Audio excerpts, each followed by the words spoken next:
வணக்கம் சார். வணக்கம். வணக்கம் சார். அம்மாவும் நீயே, அப்பாவும் நீயே, அன்புடனே ஆதரிக்கும் தெய்வம் நீயே. இப்படிதான் சார் ரசிகர்களுக்கு இருந்திருக்கீங்க. அன்புடனே ஆதரிக்கும் தெய்வம், அதுக்கப்புறம் அன்பே சிவம், அதுக்கப்புறம் இப்ப அன்பும் அறிவும். அன்பை மட்டும்தான் சார் முன்னிறுத்திருக்கீங்க. இப்ப அன்பு எதை நோக்கி சார் போயிட்டு இருக்கு? அன்புனா என்ன சார்? அன்பு முதல்ல காட்ட வேண்டியது நாம் நமக்கே. அதை நோக்கித்தான் இத்தனை நாள் போயிட்டு இருந்தேன், ஒரு 50-55 வருஷம். பிறகு யூ ரியலைஸ் தட் அது அன்பு நமக்கு காட்டுறது எல்லாருக்கும், அது குரங்கு கூட தெரியும். அது எல்லா மிருகங்களுக்கும் தெரிஞ்சதுதான். அதுல இருந்து அடுத்த கட்டத்திற்கு செல்வது மற்றவர்களுக்கு நம் காட்டும் அன்பு. அதுவும் நம்ம வீட்டுக்குள்ளேயே ஒரு பர்டிகுலர் அட்ரஸ், பின்கோடு, ஆதார் கார்டோட காட்டுற அன்பு அதுவும் குறுகிய வட்டம் தான். அந்த வட்டம் பெருசாகணும்னு நினைக்கும் போது என் இனம், என் மக்கள், இவ்வுலகு அப்படின்னு யோசிக்க ஆரம்பிச்சுட்டோம்னா நாம கொடுத்துக்கிற பட்டங்களும் பெயர்களும் நம்ம இன்ட்ரடியூஸ் பண்றதுக்கு நாம அடிக்கிற விசிட்டிங் கார்டுகளும் எவ்வளவு அற்பத்தனமானதுங்கிறது புரிய ஆரம்பிக்காது. அது எனக்கு புரிய ஆரம்பிச்சு ரொம்ப நாள் ஆயிடுச்சு. ஆனா அதை வெளியே சொல்றதுக்கு வெக்கம். ஏன்னா எல்லாருக்கும் புரியாத ஒண்ணு நமக்கு புரிஞ்சுட்டுதான் சொல்லிட்டு இருந்தோம்னா அது புரியலன்னு சொல்லிடுவாங்க பாருங்க. அதனால sir 5 years of Uttama villain sir, வாழ்த்துக்கள். இதே நாள் 5 வருடங்களுக்கு முன்னாடி உத்தம வில்லன் ரிலீஸ் ஆச்சு. நன்றி நன்றி சார். இப்போ கேள்வியெல்லாம் கேட்கறதுக்கு முன்னாடி சார், இந்த விருமாண்டியில காருக்கு கீழே படுத்துட்டு போவீங்களா சார்? ஒவ்வொரு வாட்டி அந்த சீன் பார்க்கும்போது உங்களுக்கு அடிபட்டுருச்சுன்னு தோணும். நிஜமாவே அப்ப அடிபட்டுச்சா இல்ல பட்டது. பட் அது ரொம்ப ஜாக்கிரதையா அந்த விக்ரம் தர்மா என்ற என்னுடைய சகோதரன், அதாவது உயிர்காப்பான் தோழன்ல, அந்த மாதிரி ஒரு தோழர் அவர் எனக்கு டூப் போட்டு நடிச்சுக்கிட்டு இருந்தவர். என் கால் ஒடிஞ்சு போச்சு. எல்லா காட்சியும் நானே பண்றேன்னு பண்ணிட்டு இருப்பேன். ஐ திங்க் கல்யாணராமன் சமயத்துல மல்டிபிள் பிராக்சர், குதிரையோட கீழே விழுந்து கால் ஒடிஞ்சு போச்சு. அப்ப எனக்கு டூப் போடுறதுக்கு அப்ப கலர் வண்ணம் வந்துடுச்சு. வழக்கமா அற்புதமா டூப் காட்சிகள்லாம் செய்யக்கூடிய மணின்னு ஒருத்தர் இருந்தாரு. ஆனா கலர் மேட்ச் ஆகாது எங்க 2 பேருக்கும். அதுக்காக இந்த பையன் கலர்ல இன்னொரு பையனை பிடிப்போம்னு அங்க நம்பியார் மாஸ்டருடைய பையன் தர்மசீலன்னு பேரு, அவரை கூட்டிட்டு வந்தாங்க. அவரு நான் செய்ய வேண்டிய அபாயகரமான காட்சிகள்லாம் அவர் செஞ்சு அடிபட்டுக்கிட்டதுனால எனக்கு ஒரு சிராய்ப்பு கூட வரக்கூடாதுங்கிறதுல ரொம்ப உன்னிப்பா இருப்பான். நாங்க 2 பேருமே எல்லா சண்டை காட்சிகளையும் திட்டம் போட்டு செயல்படுத்துவோம். எனக்கு தோழர்னா அது ரொம்ப, எனக்கு தோளுக்கு மிஞ்சிய தோழனா மாறினார் அவர் தான் அந்த காட்சியை எடுக்கும்போது பேடு போட்டுக்குங்க அப்படின்னாரு. கரெக்டா இருக்கேன், அளந்து பார்த்தோமே. என்ன வேணாம் சார், எதுக்கும் கொஞ்சம் போட்டுக்குங்கன்னாரு. நான் ஒரு பேடை எடுத்து போட்டுக்கிட்டேன். வேணாம் சார், அந்த பெரிய பேடு சார், அதுலயே மாட்டிக்குமே. என்ன பரவாயில்ல சார் போடுங்க. அவர் நினைச்ச மாதிரி ஓடுற வண்டியை வச்சு நாங்க பார்க்கல, கையால தள்ளி தள்ளி அளவு பார்த்ததுனால ஓடும் போது வர்ற குலுங்கல்ல ஒரு அமைக்க எடுத்துச்சு, கண்ணெல்லாம் பிதுங்கிடுச்சு எனக்கு. அந்த பேடு மட்டும் இல்லைன்னா ஹாஸ்பிட்டல் தான் அன்னைக்கு. அது கடினம். அது தெரியும், அது காட்சியில பார்க்கும் போதே கூட தெரியும். அதை நீங்க கவனிச்சதுதான் எனக்கும் தர்மாவுக்கும் கிடைச்ச வெற்றி. கஷ்டப்பட்டது சில சமயம் வீணா போயிடும். ஒரு வாட்டி பார்க்கும்போது லைட்டா வலிக்கும் சார். இப்போ படத்திலேயே பிரசிடென்ட் அவார்டு, அதுக்கப்புறம் சார் 1963 இருந்து 70 வரைக்கும் படங்கள் நடிக்கல. அப்போ என்ன அடுத்த 50 வருஷ சினிமாக்கு அந்த 7 வருஷ தயார் நிலை எப்படி சார் இருந்தது? அது அப்படிலாம் இப்ப சொல்லிக்கலாங்க. வாழ்க்கை நல்லபடியா அமைச்சிட்டதுக்கு அப்புறம் எங்க அப்பா சொல்லுவாரு, ஓரளவுக்கு படம் வர ஆரம்பிச்சதும் என்ன பட்டான்னு கூப்பிடுவாரு. அவரு பட்டன் மாதிரி இருப்பாங்க, பட்டன் கூப்பிட்டு பட்டான்னு கூப்பிடுவாரு. அவர் சொல்லுவாரு, டே நீ உன்னுடைய சுயசரிதை எழுதணும் அப்படின்னாரு. நீங்க தானே பொய் சொல்றதை குறைச்சிக்கன்னு சொன்னீங்க, இப்ப மறுபடியும் பொய் சொல்ல சொல்றீங்களே அப்படின்னு கேட்டேன். இல்லடா, எழுதலாம் அப்படின்னாரு. இன்னும் சான்ஸே வந்த பாடு இல்ல, அதுக்குள்ள சுயசரிதைக்கு போயிட்டா அப்படின்ட்டேன். இல்ல இப்பல இருந்து ஆரம்பி, ஆனா டெய்லி உன் கதையை நீ ஃப்ரெண்ட்ஸுக்கு சொல்லிக்கிட்டே இருக்கணும். அது எதுக்குன்னு நீ வேணா பாரு, ஒவ்வொரு நாள்ல உன் லைஃபே இம்ப்ரூவ் ஆயிடும், பெட்டர் ஆகிடுவேன். நீ நடந்ததெல்லாம் மாத்தி மாத்தி சொல்லி உன்னுடைய லைஃபுக்கான ஒரு பெரும் காரணத்தையே நீ உருவாக்கிடுவ. அதுதான் சுயசரிதைங்கிறது என்றாரு. அதனால அந்த தப்ப நான் பண்ண விரும்பலைங்க. அந்த 7 வருஷம் என்ன செய்யறதுன்னு இருளில் மூழ்கி இருந்த நாட்கள்னு சொன்னா மிகையாகாது. அப்ப எனக்கு பெருந்துணையா இருந்தவங்க வந்து ராஜலட்சுமிங்கிற ஒரு கிழவி. அந்த பொம்பளை மாத்திரம் இல்லைன்னா எங்க எந்த திசையில வழி தெரியாம சுத்திக்கிட்டு இருப்பேன்னு எனக்கு தெரியாது. பட் கூடவே நின்று அவங்களுக்கு மற்ற பிள்ளை எல்லாம் படித்து முன்னேறி விட்ட வேளையில் இந்த பையன் இப்படி இருக்கானே எப்படி ஆயிடுவான்னு என்னாலேயே கொஞ்சம் வியாதி கூடி இருக்கும். அவங்களுக்கு இருதய நோயெல்லாம் அதிகமா இருக்கலாம். பட் நான் என்ன கேட்டாலும் உனக்கு எது சரின்னு தோணுதோ அந்த இடத்துல போ. என்ன ஸ்கூல் படிப்பை தொடர மாட்டேங்கிற சந்தேகம் அவங்களுக்கு வந்துருச்சு. திடீர்னு ஒரு நாளைக்கு நான் நடனம் கத்துக்கிறேன். யோசிச்சு சொல்லு, சும்மா எதையாவது சொல்லாதே என்ன சமாளிக்கிறதுக்காக. இல்ல நாளைக்கு காலையில எழுந்து அதை சொல்றியா பாப்பா அப்படின்னாங்க. அடுத்த நாள் காலையில எந்திரிச்சு அவங்க கிட்ட சொன்னேன். ஏன்னா நாங்க ஒரு நடன அரங்கேற்றம் பார்த்துட்டு வந்தோம் மியூசியம் தியேட்டர்ல. அது எனக்கு என்னமோ பெரிய தாக்கத்தை ஏற்படுத்தியது. அத அடுத்த நாள் காலையில சொன்னோம். அதுக்கு அடுத்த நாள் அவங்களால எந்த ஒரு டான்ஸ் மாஸ்டருக்கு சம்பளம் கொடுத்து கட்டுப்படி ஆகுமோ அப்படிப்பட்ட ஒருத்தரை கூட்டிட்டு வந்து எல்டான்ஸ் ரோட்ல ஒரு சின்ன கிச்சன் டைனிங் இருக்கும், அந்த இடத்துல ஆரம்பிச்சதுதான் அந்த டான்ஸ். அது நான் அவ்வளவு வெறியா அதுல பாய்வேன்னு எங்க அம்மா கூட நினைக்கல. இது ஏதோ திடீர்னு வந்த ஒரு பென்ஷன்ட், அது ரொம்ப நாள் நீடிக்காதுன்னு அப்படியே போய் கொஞ்சம் படிப்பு இடைஞ்சலா இருக்கு என்னுடைய நடனத்துக்கு, அதை கொஞ்சம் வேணா நிறுத்திட்டுமான்னு கேட்கிற அளவுக்கு போயிடுச்சு. அது அதுக்கும் ரொம்ப எல்லாரும் பேசி அண்ணன் எல்லாரும் உட்காந்து பேசி சரி வரலன்னு அவனே சொல்லிட்ட போது நம்ம வற்புறுத்துறது தப்பு. மாட்டேங்கிறான். யூ கேன் தண்ணியை குதிரை கிட்ட கொண்டு போகலாம், குதிரையும் தண்ணி கிட்ட கொண்டு போகலாம், ஆனா குடிக்க வைக்கிறது யாது? அதனால அதை விட்டுறலாம் அப்படிங்கறத முடிவு எடுத்தாங்க அவங்க.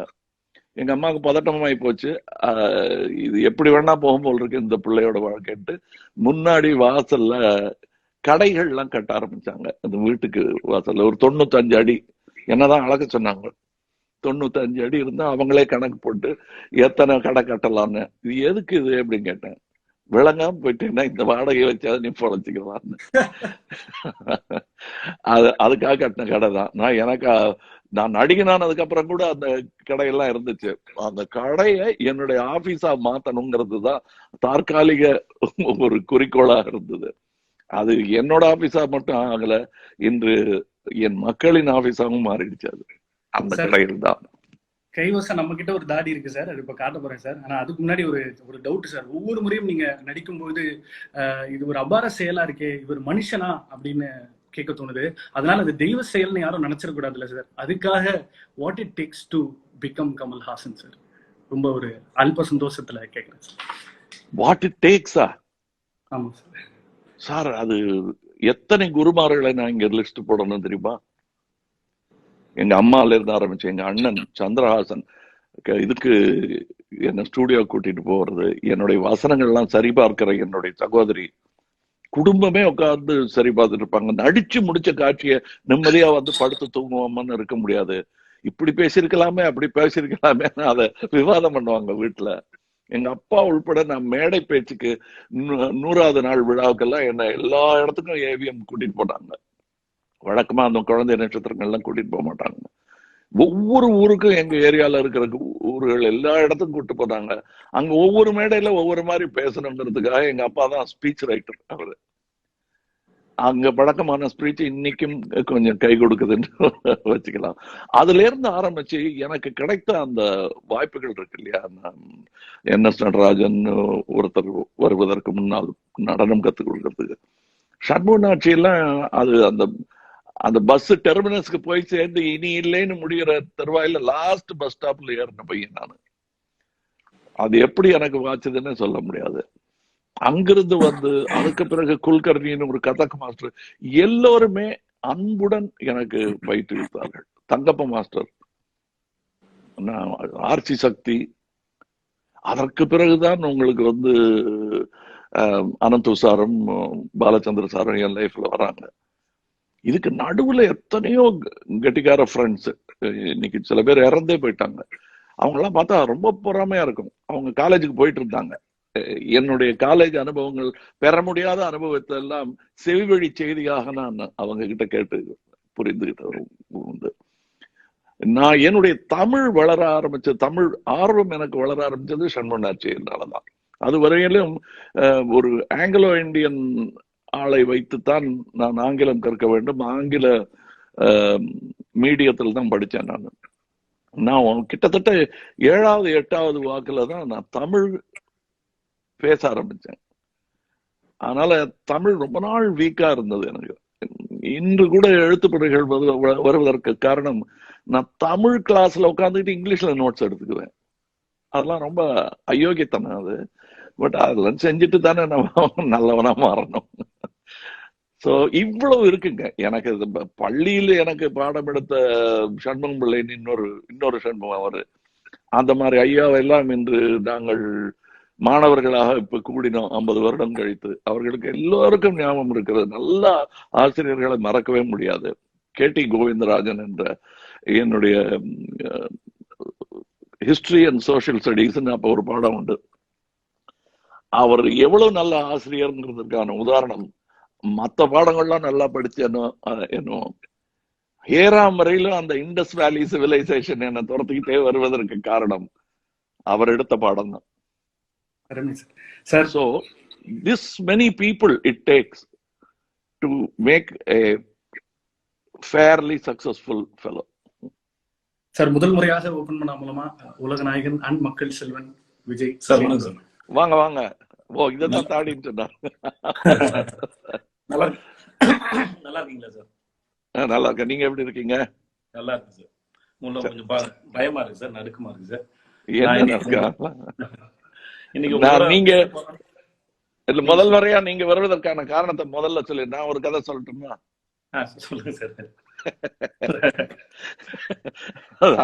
நான் எங்கிறது வேணா நல்லதை எடுத்துக்குவேன். அதனால நான் ஒரு கதை சொல்லட்டுமான்னு உங்க கதையே சொல்றேன் நான்.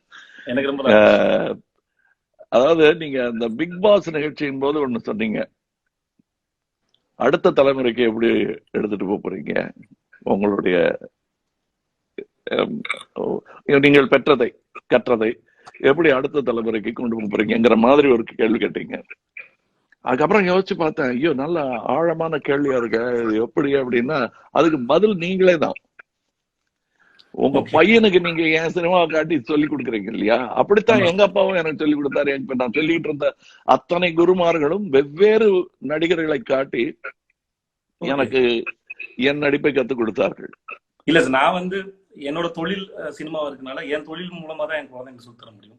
அதனால அது எப்படி யோசிக்கப்பட்டது, ஒரு காட்சி எப்படி யோசிச்சிருக்காங்க, என்னெல்லாம் அதுல நுவான்சஸ் இருக்கு, அதை வச்சுதான் எப்படி ஆழமா ஒரு படத்தை பார்க்கணும் அப்படின்னு. அந்த ஒரு படத்தை ஆழமா பாக்குறது மூலமா அவங்களோட பேசிக் சென்சிபிலிட்டி கூட நான் நம்புறேன். ஏன்னா உங்க படங்கள் அவ்வளவு சென்சிபிலிட்டிஸ் இருக்கு. நான் பிக் பாஸ் நிகழ்ச்சியில அது உங்களோட 60 கமல் சார் 60ல தான் நான் பேசணும்னு நினைக்கிறேன். அந்த உங்களோட நீங்க வேலை பார்த்ததெல்லாம் தெரிஞ்சுக்கணும், அது தலைமுறை கொண்டு போகணும் அப்படின்னு ஆசைப்படுறதுலாம். ஏன்னா எங்களுக்கு கத்துக்கிறதுக்கு வேற எதுவுமே இல்லை. ஸோ உங்களோட நீங்க ஒர்க் பண்ண ஒரு காட்சிக்கு பின்னாடி நீங்க வேலை பார்த்த அந்த அனுபவங்கள்லாம் தெரியும் போது அதோட சின்சியாரிட்டி, அதை எவ்வளவு யோசிச்சிருக்கீங்க, அதெல்லாம் சேரணும்னு ஆசைப்பட்டேன். அதனாலதான் எல்லா நடிகர்களுக்கும் வரக்கூடிய அந்த கேள்வி உங்க பையனுக்கு இருக்கும், உங்களுக்கு இருந்திருக்கும், எனக்கு இருந்தது, இன்னமும் கூட இருக்கு. சண்முகநாச்சி நாடகத்தில் நடிக்கும் பொழுது பிரமாதமான ஒத்திகை முறை அவங்களது. முதல் 10 நாள் ஸ்கிரிப்டை எல்லாருக்கும் மனப்பாடம் ஆயிரும், உட்காந்து படிப்போம். அதுக்கப்புறம் எந்த வேடம் யாருக்குங்கிறத அப்புறமா தான் சொல்லுவாரு. அதுக்கப்புறம் சொன்னதும் அதை திருப்பி எங்களோட பாடங்களை மாத்திரம் சரியா படிச்சுக்குவோம். அதுக்கு பிறகு எந்திரிச்சு நிக்க வைப்பாரு. அப்ப நான் ஒரு கேள்வி கேட்டேன், இந்த கையை எங்க வச்சுக்கிறதுங்க ஐயா அப்படின்னு. ஏன்னா பட்டனை திருகுவேன், பாக்கெட்ல கையை விட்டுக்குவேன், பின்னாடி கையை கட்டிக்குவேன், இல்ல இப்படி நிக்கலாமா, பெரிய சந்தேகம் வந்துடும். அவர் சொன்ன அந்த கேள்விய நீ கேட்கறத நிறுத்திட்டேன்னா நடிகன் ஆயிட்டேன்னு அர்த்தம். அந்த கை இருக்கிறது தெரியாம போயிடணும் உனக்கு. நீ இப்ப பேசும்போது என்ன சொல்ற, எங்க போறேன்னு கேட்கறாரு. அதை இப்படி வச்சுக்கிட்டுமா இப்படி வச்சுக்கிட்டுன்னு யோசிக்க ஆரம்பிச்சேன்னா சரியா வராது. அது எங்க போற அப்படின்ற மாதிரி ஈஸியா வரணும் உனக்கு. அது வராத வரலும் 2 கசாப்பை தூக்கிக்கிட்டு நடக்கிற நீ மட்டன் பீஸ் அது. அப்ப கைய நல்லா ஆட்டி பேசணுமா ஐயா அப்படின்னு கேட்டபோது அவர் ஒரு பேர் உதாரணம் சொன்னாரு. VKRன்னு ஒரு நடிகரை பார்த்திருக்கியா நீ அப்படின்னாரு. ஆமாங்க பார்த்திருக்கேன். அவர் கையே ஆட்ட மாட்டாரு, கவனிச்சியான்னாரு. அத நான் VKRட்ட போய் கேக்குறேன், நானு நடிகனான அதுக்கு ஒரு நட்சத்திரமான பிறகு கேக்குறேன், இப்படி சொன்னாருங்க. அப்படியா சொன்னாரு, நானே கவனிக்கலையப்பா. ரொம்ப எல்லாம் நான் கையெல்லாம் ஆட்டி, அவ்வளவு பெரிய நடிகை கிடையாது, நமக்கு எதுக்கு அந்த வம்புன்னு சும்மா அசால்ட்டா நமக்கு வர்றது வசனம் அதை மாத்திரம் பேசிட்டு போலான்னு பண்ணதுலதான் அது ஒரு பாணியா போச்சுன்னு நினைக்கிறேன் அப்படின்னாரு அவரு. ரொம்ப அதான் வாங்க வாங்க இப்படி உட்காருங்கன்னு கையை இப்படி காட்டெல்லாம் மாட்டாரு அவரு. அது ரொம்ப அந்த மாதிரி சின்ன சின்ன பாடங்கள். நாகேஷ், ராதாண்ண, இப்ப உங்களை பார்த்து படிக்கிறதுக்கு நிறைய பேர் வந்திருப்பாங்கப்பா. எனக்கு என்ன பிடிக்குது உங்ககிட்ட அப்படின்னா, ஏன் உங்களை தேர்வது அப்படிங்கிறது நிறைய சகோதரர்கள் இருக்காங்க. அந்த துணிச்சல், வெறும் மார்க்கெட்டு பின்னாடி அலையாமல், அது வரும், தகுதி இருப்பவர்களுக்கு வரும். ஆனா நீங்க தேடி அலையறீங்க தெரியுமா, அந்த தேடல் வீண் போகாது. நன்றி சார். பெரிய ஹோப் சார். ரொம்ப ரொம்ப பெரிய முக்கியமா அத முதுகுல எனக்கு தட்டி கொடுக்க அனந்து மாதிரி ஒருத்தர் இருந்தாரு.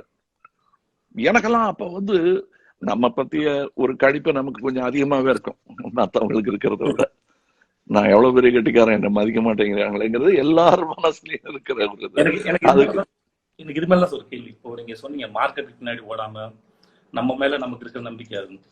அன்னைக்கு நீங்க பண்ணும்போது அது மேல நிறைய விமர்சனங்கள் உங்களோட ஐடியா மேல, படங்கள் மேல. ஏன்னா இன்னைக்கு அந்த படங்கள் பார்க்கும்போது அது மேல நீங்க எவ்வளவு எஃபர்ட் போட்டிருக்கீங்க, எவ்வளவு டீட்டெயில் பண்ணிருக்கீங்க இப்ப பார்க்கும்போது புரியுது. நான் அந்த மேடையில சொல்லும்போது சொல்லியிருந்தேன், உங்க படங்களை பார்த்து புரிஞ்சுக்கிறதுக்கு இவ்வளவு வயசாயிடுச்சு அப்படின்னு நான் அன்னைக்கு பேசினேன். சோ அது நீங்க பாருங்க சென்ஸ் ஆகும். இல்ல விமர்சனம் வைக்கப்படும் போது அதை எப்படி ஃபேஸ் பண்ணீங்கன்னு தெரிஞ்சுக்கிறேன். விமர்சனத்தெல்லாம் மதிச்சதே கிடையாது. ஏன்னா அது ஒரு காதல்னு வந்துட்ட பிறகு விமர்சனம் ஒண்ணாம் கிடையாது. அப்பா சொன்னாலும் எடுபடாது, அம்மா சொன்னாலும் எடுபடாது. காதல் தான். அது விட்டு ஓடி போயிருவேன்மா. அந்த மாதிரி தான் எனக்கு. அப்படி ஒரு நான் பக்கத்துல அனந்து சார்ட்ட பலமுறை சொல்லியிருக்கேன், எனக்கு போதும் சார் சினிமா வேணும், நான் டெக்னீஷியனை தானே வரணும்னு நினைச்சேன், என்னை கொண்டு போய் ஒரு நடிகனா மாத்தி விட்டாரு, இப்ப என்ன பண்றது இல்ல, தற்கொலை பண்ணிட்டுமா அப்படின்னு கூட கேட்டிருக்கேன். படா லூசு, என்ன வேணும் உனக்கு, என்ன ஏன் வித்தியாசமான படங்கள் பண்ணணும், அது பாலச்சந்திர விட்டா வேற யாரும் பண்ண மாட்டேங்கிறாங்க, காசு சம்பாதிக்க நான் அது செய்ய வேண்டிய அவசியம் என்ன, பசி பட்னிக்காக நான் வேலைக்கு வரலையே அப்படின்னு சொன்ன போது, அப்பதான் மலையாள படம் பண்றிய, அப்ப அதை நிறைய பண்றேன். அப்படியே திரும்பிட்டேன், மலையாள படத்துக்கு போயிட்டேன் நானு. அது எனக்கு கொடுத்த கல்வி. இது ஒரு எல்லாரும் நான் கேரளா போகும்போது மலையாள படத்துக்கு நன்றி சொல்வேன், தமிழ்நாட்டுக்கு வந்ததும் தமிழ் படத்துக்கு நன்றி சொல்வேன் அப்படின்னு நினைப்பாங்க. என்னை செதுக்கியதுல பாலச்சந்தருக்கும் மலையாள சினிமா உலகத்திற்கும் பெரிய பங்கு உண்டு. அங்கதான் இந்த எக்ஸ்பெரிமெண்ட் எல்லாத்துக்கும் ஒரு அனுமதி உண்டு, மக்கள் கொடுத்த அனுமதி அது. அத இருக்காங்க அந்த மக்கள், அதை நம்பி தேடி போகக்கூடிய கலைஞர்கள் இருக்கணும். அதுக்கு காரணம் கேரளா பீப்புள்ஸ் ஆர்ட் சென்டர்னு ஒண்ணு அங்க இருந்தது, அது கூட இருக்கலாம். இங்க அந்த மாதிரி எல்லாம் இல்லாம வெறும் நின்று ஜோக் அடிக்கிற நாடகங்களாக மாறிடுச்சு இங்க. சோ நாடக பயிற்சிங்கிறது முடிஞ்சு போச்சு, பாலச்சந்தரோட முடிஞ்சு போச்சு. சோசாரே ஒரு நகைச்சுவை நாடகங்கள் தான். சோ அழுத்தமான நாடகங்கள்ங்கிறது இல்லாமலே போயிடுச்சு. அது கோமல் சாமிநாதன் நாங்கள்லாம் கூட பேசியிருக்கோம். சோ இந்த தேடல் உங்ககிட்ட நான் பாக்குறேன். நீங்க செய்த வேடங்கள்லாம் அந்த காலத்துல செய்யவே விட மாட்டாங்க, செஞ்சா அதுக்கப்புறம் வேற வேஷம் செய்ய முடியாது. ஆனா நீங்க எல்லாத்தையும் பிரேக் பண்ணிருக்கீங்க, நீங்க உடைச்சிட்டு அந்த காலத்துல என்ன முடியுமோ அதை பண்ணிருக்கேன். அது அடுத்த கட்டத்துக்கு நீங்க போனோம். எம்ஜிஆர்கிட்ட பேசும்போது ஒரு வாட்டி நான் சொன்னேன், ஐயா நீங்க சீஃப் மினிஸ்டர் ஆயிட்டீங்க, நேரம் இருக்காது, பட் என் நல்ல படம் வரும்போது சொல்றேன், அதை நீங்க கொஞ்சம் தயவு செய்து பாக்கணும் அப்படின்னு. ஓ நல்லா இல்லாத படமும் பண்றியா நீ அப்படின்னா, அது பெரிய பாடம் இல்லைங்கய்யா, அது எப்படின்னு தெரியல, நீங்க பண்ணதெல்லாம் எது எது வெற்றி பெறும்னு பார்த்து பண்ண. ஏன் நான் ஏறின படியிலேயே ஏன் ஏறிக்கிட்டு இருக்க, நான் கட்டினதே அந்த படிகள் நான் ஏறணும்னு தான், முடியல, வேலை முடியல, அது இருக்க அடுத்த படிக்கு போ அப்படின்னு சொன்ன போது எனக்கு ரொம்ப ஆச்சரியமா இருந்தது. சிவாஜி சாரும் சரி, திலீப் குமார் சாரும் சரி, இவங்கெல்லாம் அந்த அடுத்த கட்டத்துக்கு உந்தி தள்ளுகிறார்கள். அதே தான் நான் உங்களுக்கும் சொல்றேன். நீங்க அந்த காலத்திலே பண்ணிட்டீங்கன்னு சொல்றது வந்து எனக்கு வேணா இப்போது பெருமையா இருக்கலாம். ஆனா நீங்க அடுத்த கட்டத்துக்கு போயே ஆகணும். அப்பதான் நீங்க அடுத்த தலைமுறை. அது போயிட்டு இருக்கீங்க நீங்கெல்லாம். அதை இன்னும் தைரியமா புஷ் பண்ணுங்க. நாங்கெல்லாம் அறுந்து விசில் அடிக்கிறோம் உங்களுக்கு. சார், நான் இன்னைக்கு உங்கள்கிட்ட பேச போறேன் சார். நிறைய நண்பர்கள்ட்ட எல்லாம் கேட்டிருந்தேன். நிறைய பேர் அவங்க கேள்வி எல்லாம் கேட்டிருக்காங்க. ஸோ அதுல நான் ஒன்னொன்னா உங்கள்ட்ட கேட்க விரும்புறேன் சார். முக்கியமான இவர் அபி கேட்டது மாதிரிதான், நீங்க இப்ப நிறைய குருமார்கள் இருந்தாங்க, சொல்லி கொடுத்தாங்க, அதன் மூலமா கத்துக்கிட்டு வந்திருந்தாலும் நிறைய பேர் சொல்லி கொடுத்தா நம்ம எந்த பாதையில போறது தேர்ந்தெடுக்கிறது நம்மளோட சாய்ஸ். ஏன்னா வெற்றி அடையக்கூடிய படங்கள், நான் பணம் சம்பாதிக்க மார்க்கெட் நோக்கி ஓடுறேன்னா கூட எந்த பக்கமா என்ன செலுத்துறேங்கிற ஒரு ரசனை நீங்க தேர்ந்தெடுத்தீங்க, ஒரு ரசனையை தேர்ந்தெடுத்துப்பீங்க. இந்த மாதிரி இருக்க விரும்புறேன், இந்த நாலேஜ்ல போக விரும்புறேன், வெதர் அது வந்து சக்சஸ் ஆகுமா இல்லையான்னு கூட தெரியாம அந்த நாலேஜ்ல போக விரும்புறேன்னு நினைக்கிற அந்த சிந்தனை எங்க ஆரம்பிச்சது? அது எங்க தொடங்கிச்சு? எனக்கும் பாலுமேந்திரா அவர்களுக்கும் ஏற்பட்ட நட்பு, அனந்துடன் ஏற்பட்ட நட்பு. பாலச்சந்தர் அவர்கள் ஏற்கனவே ஒரு மலை, அவரு அதுல விளையாடுறதுக்கு நிறைய இடம் கொடுத்தாரு எங்களுக்கு. 36 படம் அவர்களோட. சோ அது ஒரு தனி பாதை இருக்கும் போது ஒரு கூட்டம் பாலச்சந்தர் சாருடைய அடுத்த கட்டத்துக்கு சினிமா எடுத்துட்டு போகணுங்கிற ஆர்வத்துல இருந்தவங்க, புனே பிலிம் இன்ஸ்டிடியூட்ல படிச்சுட்டு வந்தவங்க. பாலுமேந்திரா அப்படிப்பட்டவர் தான். ஒரு கேமராமேனா, நான் மலையாள படத்துல டெக்னீஷியனா ஒர்க் பண்ணிட்டு இருக்கும் போது அவர் வந்து பழக்கமானாரு. சோ நட்பு அப்படியே வளர வளர என்ன ஒரு நடிகனா அவர் பார்க்க ஆரம்பிச்சாரு. பாலச்சந்தர் எப்படி பார்க்கிறாரோ. அப்ப நான் கேட்டேன், பேசாம எல்லாத்தையும் நிறுத்திட்டு என்ன எப்படியாவது சிபாரிசு பண்ணீங்கன்னா நான் போய் மறுபடியும் பிலிம் இன்ஸ்டிடியூட்ல சேர்ந்துடலாமான்னு இருக்கேன். ஐயா அதெல்லாம் பண்ணாத, நீ கால் வச்சுட்ட, இங்க வழுக்காம கால் வச்சுட்ட, இப்போ ஏதாவது சந்தேகம் இருந்தா என்கிட்ட கேளு, உனக்கு என்ன தெரிஞ்சுக்கணும், சினிமாட்டோகிராஃபி தெரியணும் அப்படின்னு நான் சொல்லி தரேன். நான் எப்பவும் பாலுமேந்திரா என் படத்துக்கு கேமராமேனா இருந்தா நான் கேமராட்டே நின்றுட்டு இருப்பேன், ஷார்ட் இல்லைன்னா. நானு, திரு பரதன் அவர்கள், பாலுமேந்திரா அவர்கள், இவங்க எல்லாம் கூட உட்கார்ந்து இருக்கும் போது பாலுமேந்திராவுடைய கோபம் இந்த கமர்ஷியல் சினிமா மேல ரொம்ப ஜாஸ்தி இருந்தது. அப்ப நான் அவங்களோட பேசிக்கிட்டே இருக்கும்போது இவங்க பொழப்பில்லாம கெடுத்துருவாங்க இவங்களுக்கு எங்க 2 பேருங்கிற பயம் வந்துருச்சு எனக்கு. ஏன்னா இப்படியே போனா அப்புறம் எங்க டெல்லி ஆர்ட் பிலிம் அவார்டு அப்படித்தான் வாங்கிட்டு இருக்கணும். நான் அவங்க கூட சண்டை போடுவேன். சாப்ளின் ஒரு பெரிய ஒரு முக்கியமான உந்தல் என்னுடைய லைஃப்ல, சார்லி சாப்ளின். அது ஏன் அப்படிப்பட்ட படங்களை நம்ம பண்ணக்கூடாது? அவர் சீரியஸும் பண்ணிருக்காரு. மக்களுக்கு சென்றடைகிற படத்தை எடுத்துட்டா என்ன அவமானம்? சினிமா தரம் குறையாமல் மக்களுக்கும் சென்று அடைந்தால் அது அப்படி பண்ணவே முடியாது. இவங்க கிட்ட போனா கோடமங்கலத்துல கவுத்தி விட்டுருவாங்க உன்னை அப்படின்னு எல்லாம் சொன்னாரு. ஆனால் அதைத்தான் அவரும் நானும் சேர்ந்து செஞ்சோம். அது 3ஆம் பிறைங்கிறது. மக்களையும் சென்று சில்வர் ஜூப்ளின்னு ஒரு ஷீல்டையும் அவங்க கையில கொடுத்துட்டாங்க. இவங்கெல்லாம் வந்து ரொம்ப முக்கியமான காரணம். அதனாலதான் நான் சகலகலாவலன் வந்து எல்லாரும் திட்டுவாங்க, பாலுமேந்திராவே திட்டுவாரு, நானும் கூட சேர்ந்து திட்டினேன். ஏன்னா அவமானமா போச்சு, என்னடா அது இப்படி திட்டுறாங்களே ஃப்ரெண்ட்ஸ் எல்லாம்னு. அப்புறம் யோசிச்சு பார்த்தேன், அந்த வழியை நான் தொடவில்லை என்றால் ராஜ்கமலே ஆரம்பிச்சிருக்க முடியாது. அதான் என்ன தொடர்பு சார் இதுல என்னன்னாங்க, இது டிக்கெட் போட்டு செய்கிற வியாபாரம் தானே. தர்மத்துக்கு நான் பாடுற பாட்டு இல்லையா? தியாகையர் எப்படி ராமனை போற்றி தஞ்சாவூர் வீதியில பிச்சை எடுத்துட்டு பாடிட்டு இருந்தாரோ அப்படிப்பட்ட கலை இல்லையா? எனக்கு கார் வாங்கணும்னு ஆசை, டிக்கெட் வைக்கணும்னு ஆசை, எம்ஜிஆர் மாதிரி ஆகணும், சிவாஜி மாதிரி ஆகணும்னு ஆசை. அப்ப மக்களை மகிழ்விக்க மாட்டேன்னு அது என்ன வீம்பு? அவங்களுக்கு இன்னும் என்னுடைய கலை புரியலன்னா அவங்களை அங்க கொண்டு வரணுமே தவிர நான் போய் தனியா காட்டுல மகரிஷியாவும் உட்காந்துக்கிற முடியாது. அப்படியே உழண்டு அவங்க கூட சேத்துல குளிச்சுட்டு அங்கேயே குளிக்காமலே இருந்துக்க முடியாது. அவங்களுக்கு ரெண்டையும், அது ஒரு அவங்களுடைய நண்பனாகவும் நல்ல ஆசிரியனாகவும் விதூஷகனாகவும் கோமாளியாகவும் எல்லாமாகவும் மாறணும் நம்ம. இல்ல அது பிரமாதம் சார். ஓகே, ஏன்னா நீங்க கடைசி வரைக்கும் இருக்கணும். மன்னிக்கணும் சார். சார், ஒரு குயிக் கேள்வி. மைக்கேல் மதன காமராஜன்ல வந்து ராஜுவும் மதனும் கெட்டப் ஒரே கெட்டப் போனதுக்கு அப்புறம் நீங்க எப்படி உட்காரணும்லாம் சொல்லி கொடுத்துட்டு இந்த கண்ணாடி டம்ளர் வந்து விண்டோல வைக்க முடியாம வச்சுட்டு இருப்பீங்க, ஏன்னா கண்ணாடி போடாததுனால. அப்போ வந்து செல்போன்ஸ் கிடையாது. இந்த comparison, I want you to tell me your staging process back then. How were you able to do that, sir? மறுபடியும் across films, across genres, across. அது எல்லா படத்திலயும் நடக்குதா பாருங்க. ஏன் மைக்கேல் மதன காமராஜன் சொல்றீங்க? ஏன் பாலச்சந்தர் சார் படத்தை சொல்றீங்க? ஏன் பாலுமேந்திராவுடைய 3ஆம் பிறையை சொல்றீங்க? நீங்க நான் பல படத்துல சாமி முடுற மாதிரி காட்சிகள்லாம் வந்திருக்கு. ஆனால் 3ஆம் பிறையில இந்த அந்த பெண்ணை காணோன்னு தேடிட்டு போய் என்ன பண்றதுன்னு தெரியாம இருக்கும் போது மரத்தடியில ஒரு பிள்ளையார் இருக்கும். அங்க வந்து உட்காந்து கொஞ்ச நேரம் அதை அப்படியே பார்த்துக்கிட்டே இருப்பேன். அது வந்து வேற டைரக்டர் பண்ண விட மாட்டாங்க, எழுதி கொடுத்துருவாங்க டைலாக். இல்ல அது ஏதாவது தண்ணி தேங்காய் எடுத்து உடைக்கிற மாதிரியோ அது ஏதோ ஒண்ணு பண்ணிடுவாங்க. பேசாம பார்த்துக்கிட்டு என்ன அது இந்த கல் ஹெல்ப் பண்ணுமா பண்ணாதா, இந்த கடவுள் ஹெல்ப் பண்ணுமா பண்ணாதா, இவ்வளவு சந்தேகங்கள் அவனுக்கு இருக்கு மனசுல. அதை நான் பாத்திரமா தான் பண்ணும், அங்க கமலஹாசனா இருக்கக்கூடாது.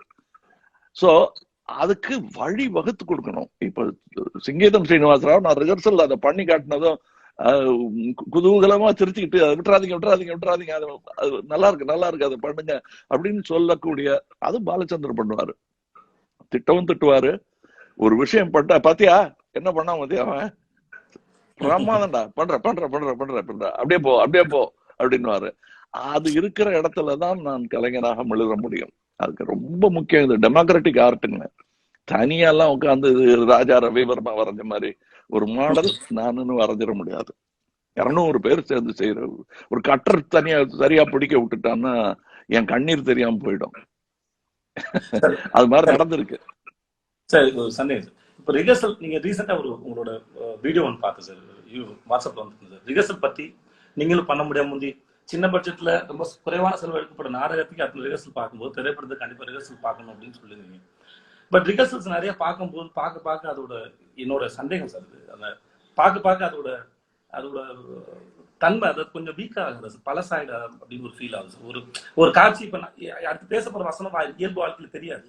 இப்ப நடிக்கும்போது பல முறை பார்க்கும்போது அது ஒரு மாதிரி அதோட சோல் போயிடுமோன்னு ஒரு பயம் இருக்கு. அது அல்ல, அப்படி பயப்படாதீங்க. ஏன்னா இது 1000 தான் சொன்னாலும் படக்குன்னு வர்ற ஒரு நாட்டு பாடகர்கள் இல்ல. இது ஹைலி டெக்னிக்கல் ஃபீல்டு. கேமரா கொஞ்சம் சரியா வரணும், இன்னொரு வாட்டி கேட்பாங்க, அதெல்லாம் இருக்கும். பட் நீங்க அந்த ஒத்திகையின் போது அந்த பாத்திரத்தை உள் வாங்கிட்டீங்கன்னு வச்சுங்க, அதுல சின்ன சின்ன எல்லா கலையும் அப்படிதாங்க.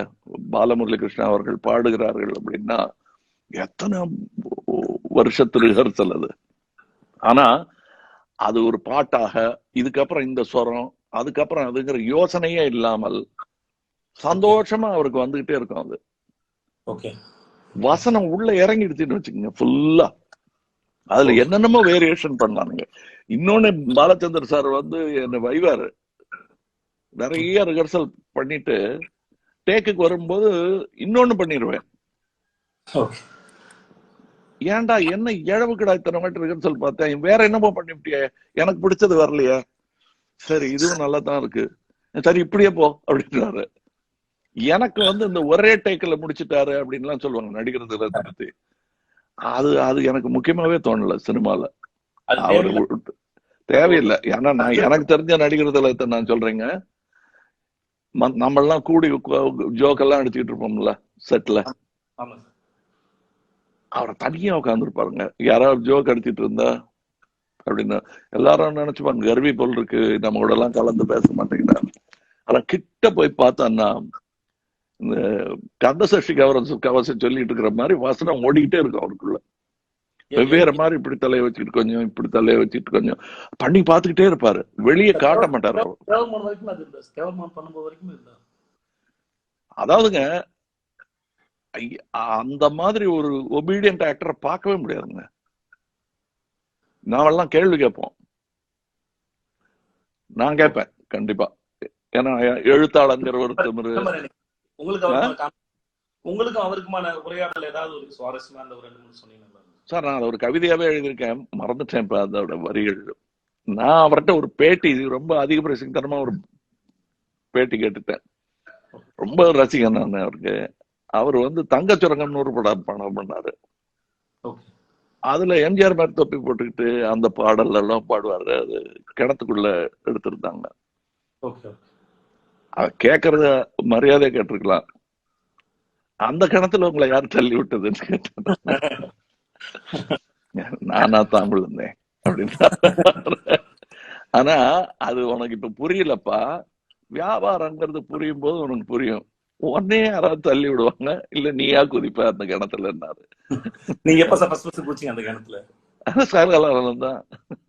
ஏன்னா சொல்லி அடிச்சு அது குதிச்சு நீச்சல் அடிச்சு வெளியே வரும்போது தலையெல்லாம் மாறிக்கிட்டு வேற ஆளல்ல வந்தேன். எல்லாரும் நான் அத வெறுக்கிறேன்னு நினைப்பாங்க. எனக்கு கொஞ்சம் வெக்கமா தான் இருந்தது. ஏன்னா நல்ல சினிமா பண்ணணும்னு நினைக்கும் போது கமர்ஷியலா அது என்ன பெரிய இடத்து பண்ணு தானே. அது பையன் தானே சொல்லிட்டாரு என்கிட்ட, பெரிய இடத்து பண்ணா சும்மா சும்மா கதை கதைன்னு கேட்டுட்டு இருக்காத நீ, இது கல்யாணம் இல்ல அப்படின்ட்டாரு. பாத்திரம் எப்படி பண்ண அதெல்லாம் நீ சும்மா ஏதாவது கிராமத்துல குடிமை வச்சுக்க, மத்தபடி பாட்டு இட்டு ஃபைட்டு அப்படித்தான் போகுது கதை அப்படின்னா அதெல்லாம் இருக்கு. அதான் பெரிய இடத்து பண்ணு சொல்லிட்டேன்ல சும்மா. அதாவது அந்த மாதிரி ஒரு எம்ஜிஆர் படம் தான், அந்த அன்று வந்தது அத சொல்லிட்டாரு. அது பாரப்பா பழனியப்பா பட்டணமா தான் கட்ட வண்டி. நீங்க பாத்தீங்கன்னா அப்படி அப்படியே இருக்கும். அது தயாரிப்பாளர்களுக்கும் அது தெரியும், டைரக்டருக்கும் தெரியும். நான் மட்டும்தான் சிணுங்கிக்கிட்டே இருப்பேன் என்னமோ போட்டு.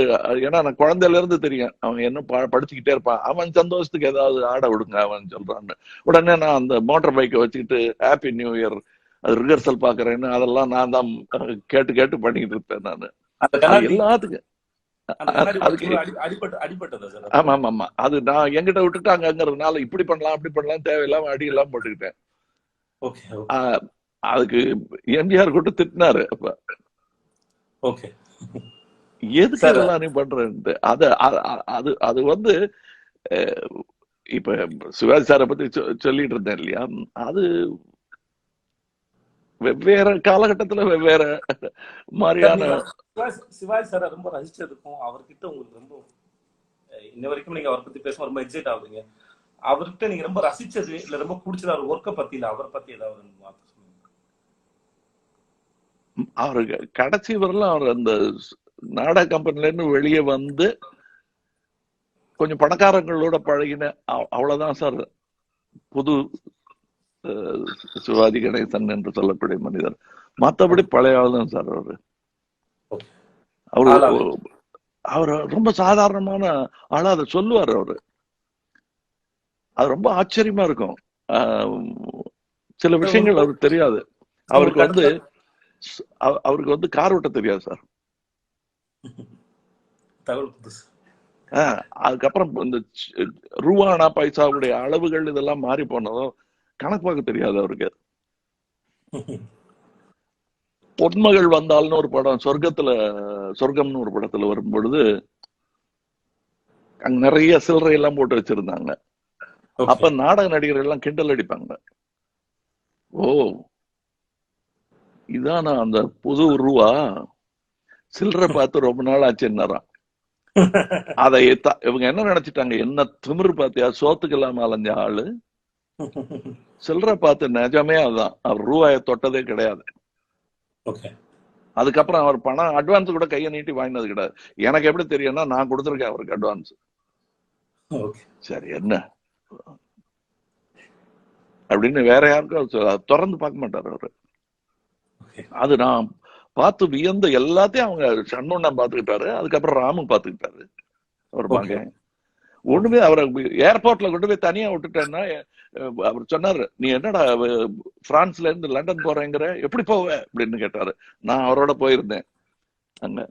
நான் போயிருவேங்க, குடும்பத்தை முதல்ல அனுப்பிச்சு வச்சுட்டேன், நான் தனியாவா போவ அப்படின்னாரு. ஆமா நீயே போய் டிக்கெட் எடுத்து நீயே இதுல இறங்கி பொட்டி எடுனா, நம்ம பொட்டி தானே ஐயா. சரி அப்புறம் அங்க போய் இறங்கி அப்படின்ட்டு ஒவ்வொன்னா கேட்டு வந்தா அங்க ஒரு ட்ரெயின் இருக்குயா, அதுல ஏறினா நான் போக வேண்டிய இடத்துக்கு போயிடலாம். ஐயோ நான் அழுதுருவேன்டா அப்படின்னு ஏர்போர்ட்ல என்ன தனியா விட்டா அழுதுருவேன், பெரிய ராமுக்கெல்லாம் நீங்க கேட்டு பாருங்க அப்படின்றாரு. அதுதான் என்ன வயசு சார்? இது சொல்லுவாருக்கு என்ன வயசு சார்? அவர் இறப்பதற்கு 8-9 வருடம் முன்னாடி. சார் இப்போ அதாவது சார் இப்போ ஒவ்வொரு முறையும் ஒரு பாப்புலர் ஒப்பீனியன் இருக்கு சார் கமல் சார் ஃபேன்ஸ் கிட்ட, என்னடா நம்மளால 2-3 காமெடி படம் பண்ணிட்டாரா தொடர்ச்சி அப்படின்னா, இல்ல மச்சான் அதுக்கப்புறம் தான் ஒரு ட்ரீம் ப்ராஜெக்ட் ஆள வந்தானோ இல்ல ஒரு விரும்மாண்டியோ வரும் அப்படின்னு எங்களுக்குள்ள ஒரு பாப்புலர் ஒப்பீனியன் இருக்கு. How did you learn to crack your body sir? ஏன்னா இப்போ வரைக்கும் you're pushing your body to level where no other actor can exploit. How are you able? நீங்க சொன்னதுல ஒரு ரொம்ப உள்ளர்த்தம், ஒரு சிலையடையே இருக்கு அதுல. ஆங்கில சிலையடை தான்னாலும் அது கிராக்கிங் த பாடிங்கிறது வந்து ஐ ஹேவ் 36 ஃப்ராக்சர்ஸ் இப்போ உடம்புல. அதுவே என்னை கொஞ்சம் ஒரு மாதிரி அதுக்கேத்த மாதிரி நான் என்னுடைய காட்சி அமைப்புகளே மாற்ற வேண்டியதாயிடுச்சு. ஏன்னா 3 டிஸ்க் ஸ்லிப்பு, 36 ஃப்ராக்சர் அந்த மாதிரி இருக்கு. ஸ்கல்ல கூட ஃப்ராக்சர் ஆயிருக்கு எனக்கு. இது கலைஞன் போது கார்கடியில போய் சைட்ல நிறைய மூக்கு உடைஞ்சிருக்கு, பல முறை மூக்கு உடைஞ்சிருக்கு. அதனாலதான் ஒரு தன்னம்பிக்கை ஜாஸ்தி ஆச்சு. இனி யாரும் நம்ம மூக்க உடைக்க முடியாது. மீசையில நிறைய மண்ணு ஒட்டி இருக்கு. அதனால எனக்கு மண்ணை பார்த்து பயமே கிடையாது. அது நான் நடக்கிற இடம் கொஞ்சம் மூஞ்சியும் வச்சு பார்ப்பேங்கிற மாதிரி தான் தோணும். ஏன்னா பல முறை தெருவுல விழுந்து இழுத்துக்கிட்டு போயிருக்காங்க என்ன. இதெல்லாம் வந்து அதனால கொஞ்சம் இப்ப நாயகன் போது போட்ட பாடி வெயிட், அதுக்கெல்லாம் முன்னாடி நான் சகலகலாலவன் டயத்துலக்கும் அதுக்கும் கொஞ்சம் முன்னாடியே ஒரு கிளியர்லி 10 இயர்ஸ் டெய்லி 14 கிலோமீட்டர் ஓடுவேன். 14 கிலோமீட்டர் சார்? 14 கிலோமீட்டர்ஸ் ஓடுவேன். என் சோத்தை கட்டுப்படுத்தவே முடியாது. அது சிவாஜி சாரோட உட்காந்து சாப்பிடும் போது இப்படி சைட்ல பார்த்துட்டு, பரவாயில்லடா நம்ம மாதிரி சாப்பிடுறாங்க அப்படின்னு. அதாவது என்னடா இப்படி சாப்பிடுறேன்றத கொஞ்சம் அடங்கி வாச்சு சொல்றதுதான். அவரு நிறைய நானு ராமு பிரபு எல்லாம் உட்கார்ந்தானா ஒரு டேக்ஸா பிரியாணி காணாம போயிடும். ஆனா அந்த மாதிரி சாப்பிடுவேன். அதுக்கப்புறம் அந்த சாப்பாட்டை குறைக்காம இருந்ததுனால நாயகன்ல வெயிட் போடுறது ரொம்ப ஈஸியா இருந்தது. எக்ஸசைஸ் மாத்திரம் குறைச்சிக்கிட்டோம். அதுக்கப்புறம் அடிபட்டுருச்சு எனக்கு. அடிபட்டதுல கொஞ்சம் வெயிட் போட்டேன். சோ அத வந்து இப்படியே தள்ளினா இந்த பக்கம் போயிரும் போல இருந்தது ரொம்ப. அது குறைக்கிறதுக்கு ரொம்ப கஷ்டப்பட்டேன் நான். அதுக்கப்புறம் நான் ஆள வந்தாருல முதல்ல நினைச்சிருந்தது WWF மாதிரி இல்ல, ரொம்ப லீன் அண்ட் மீன் அப்படின்னு நினைச்சிருந்தேன் அது. அப்புறம் எல்லாருமே அதை விரும்பல. ஏன்னா ரொம்ப மூஞ்சில் தான் அப்படி ஒட்டி இருக்கிற மாதிரி தான் நான் நினைச்சிருந்தேன் அது. அதுக்கு ஆப்போசிட்டா போனது வந்து ரொம்ப கஷ்டமா இருந்தது. ஏன்னா சாப்பிடுறது வந்து அந்த நேரத்துல கிட்டத்தட்ட 30 வெள்ளைக்கரு சாப்பிடுவேன்.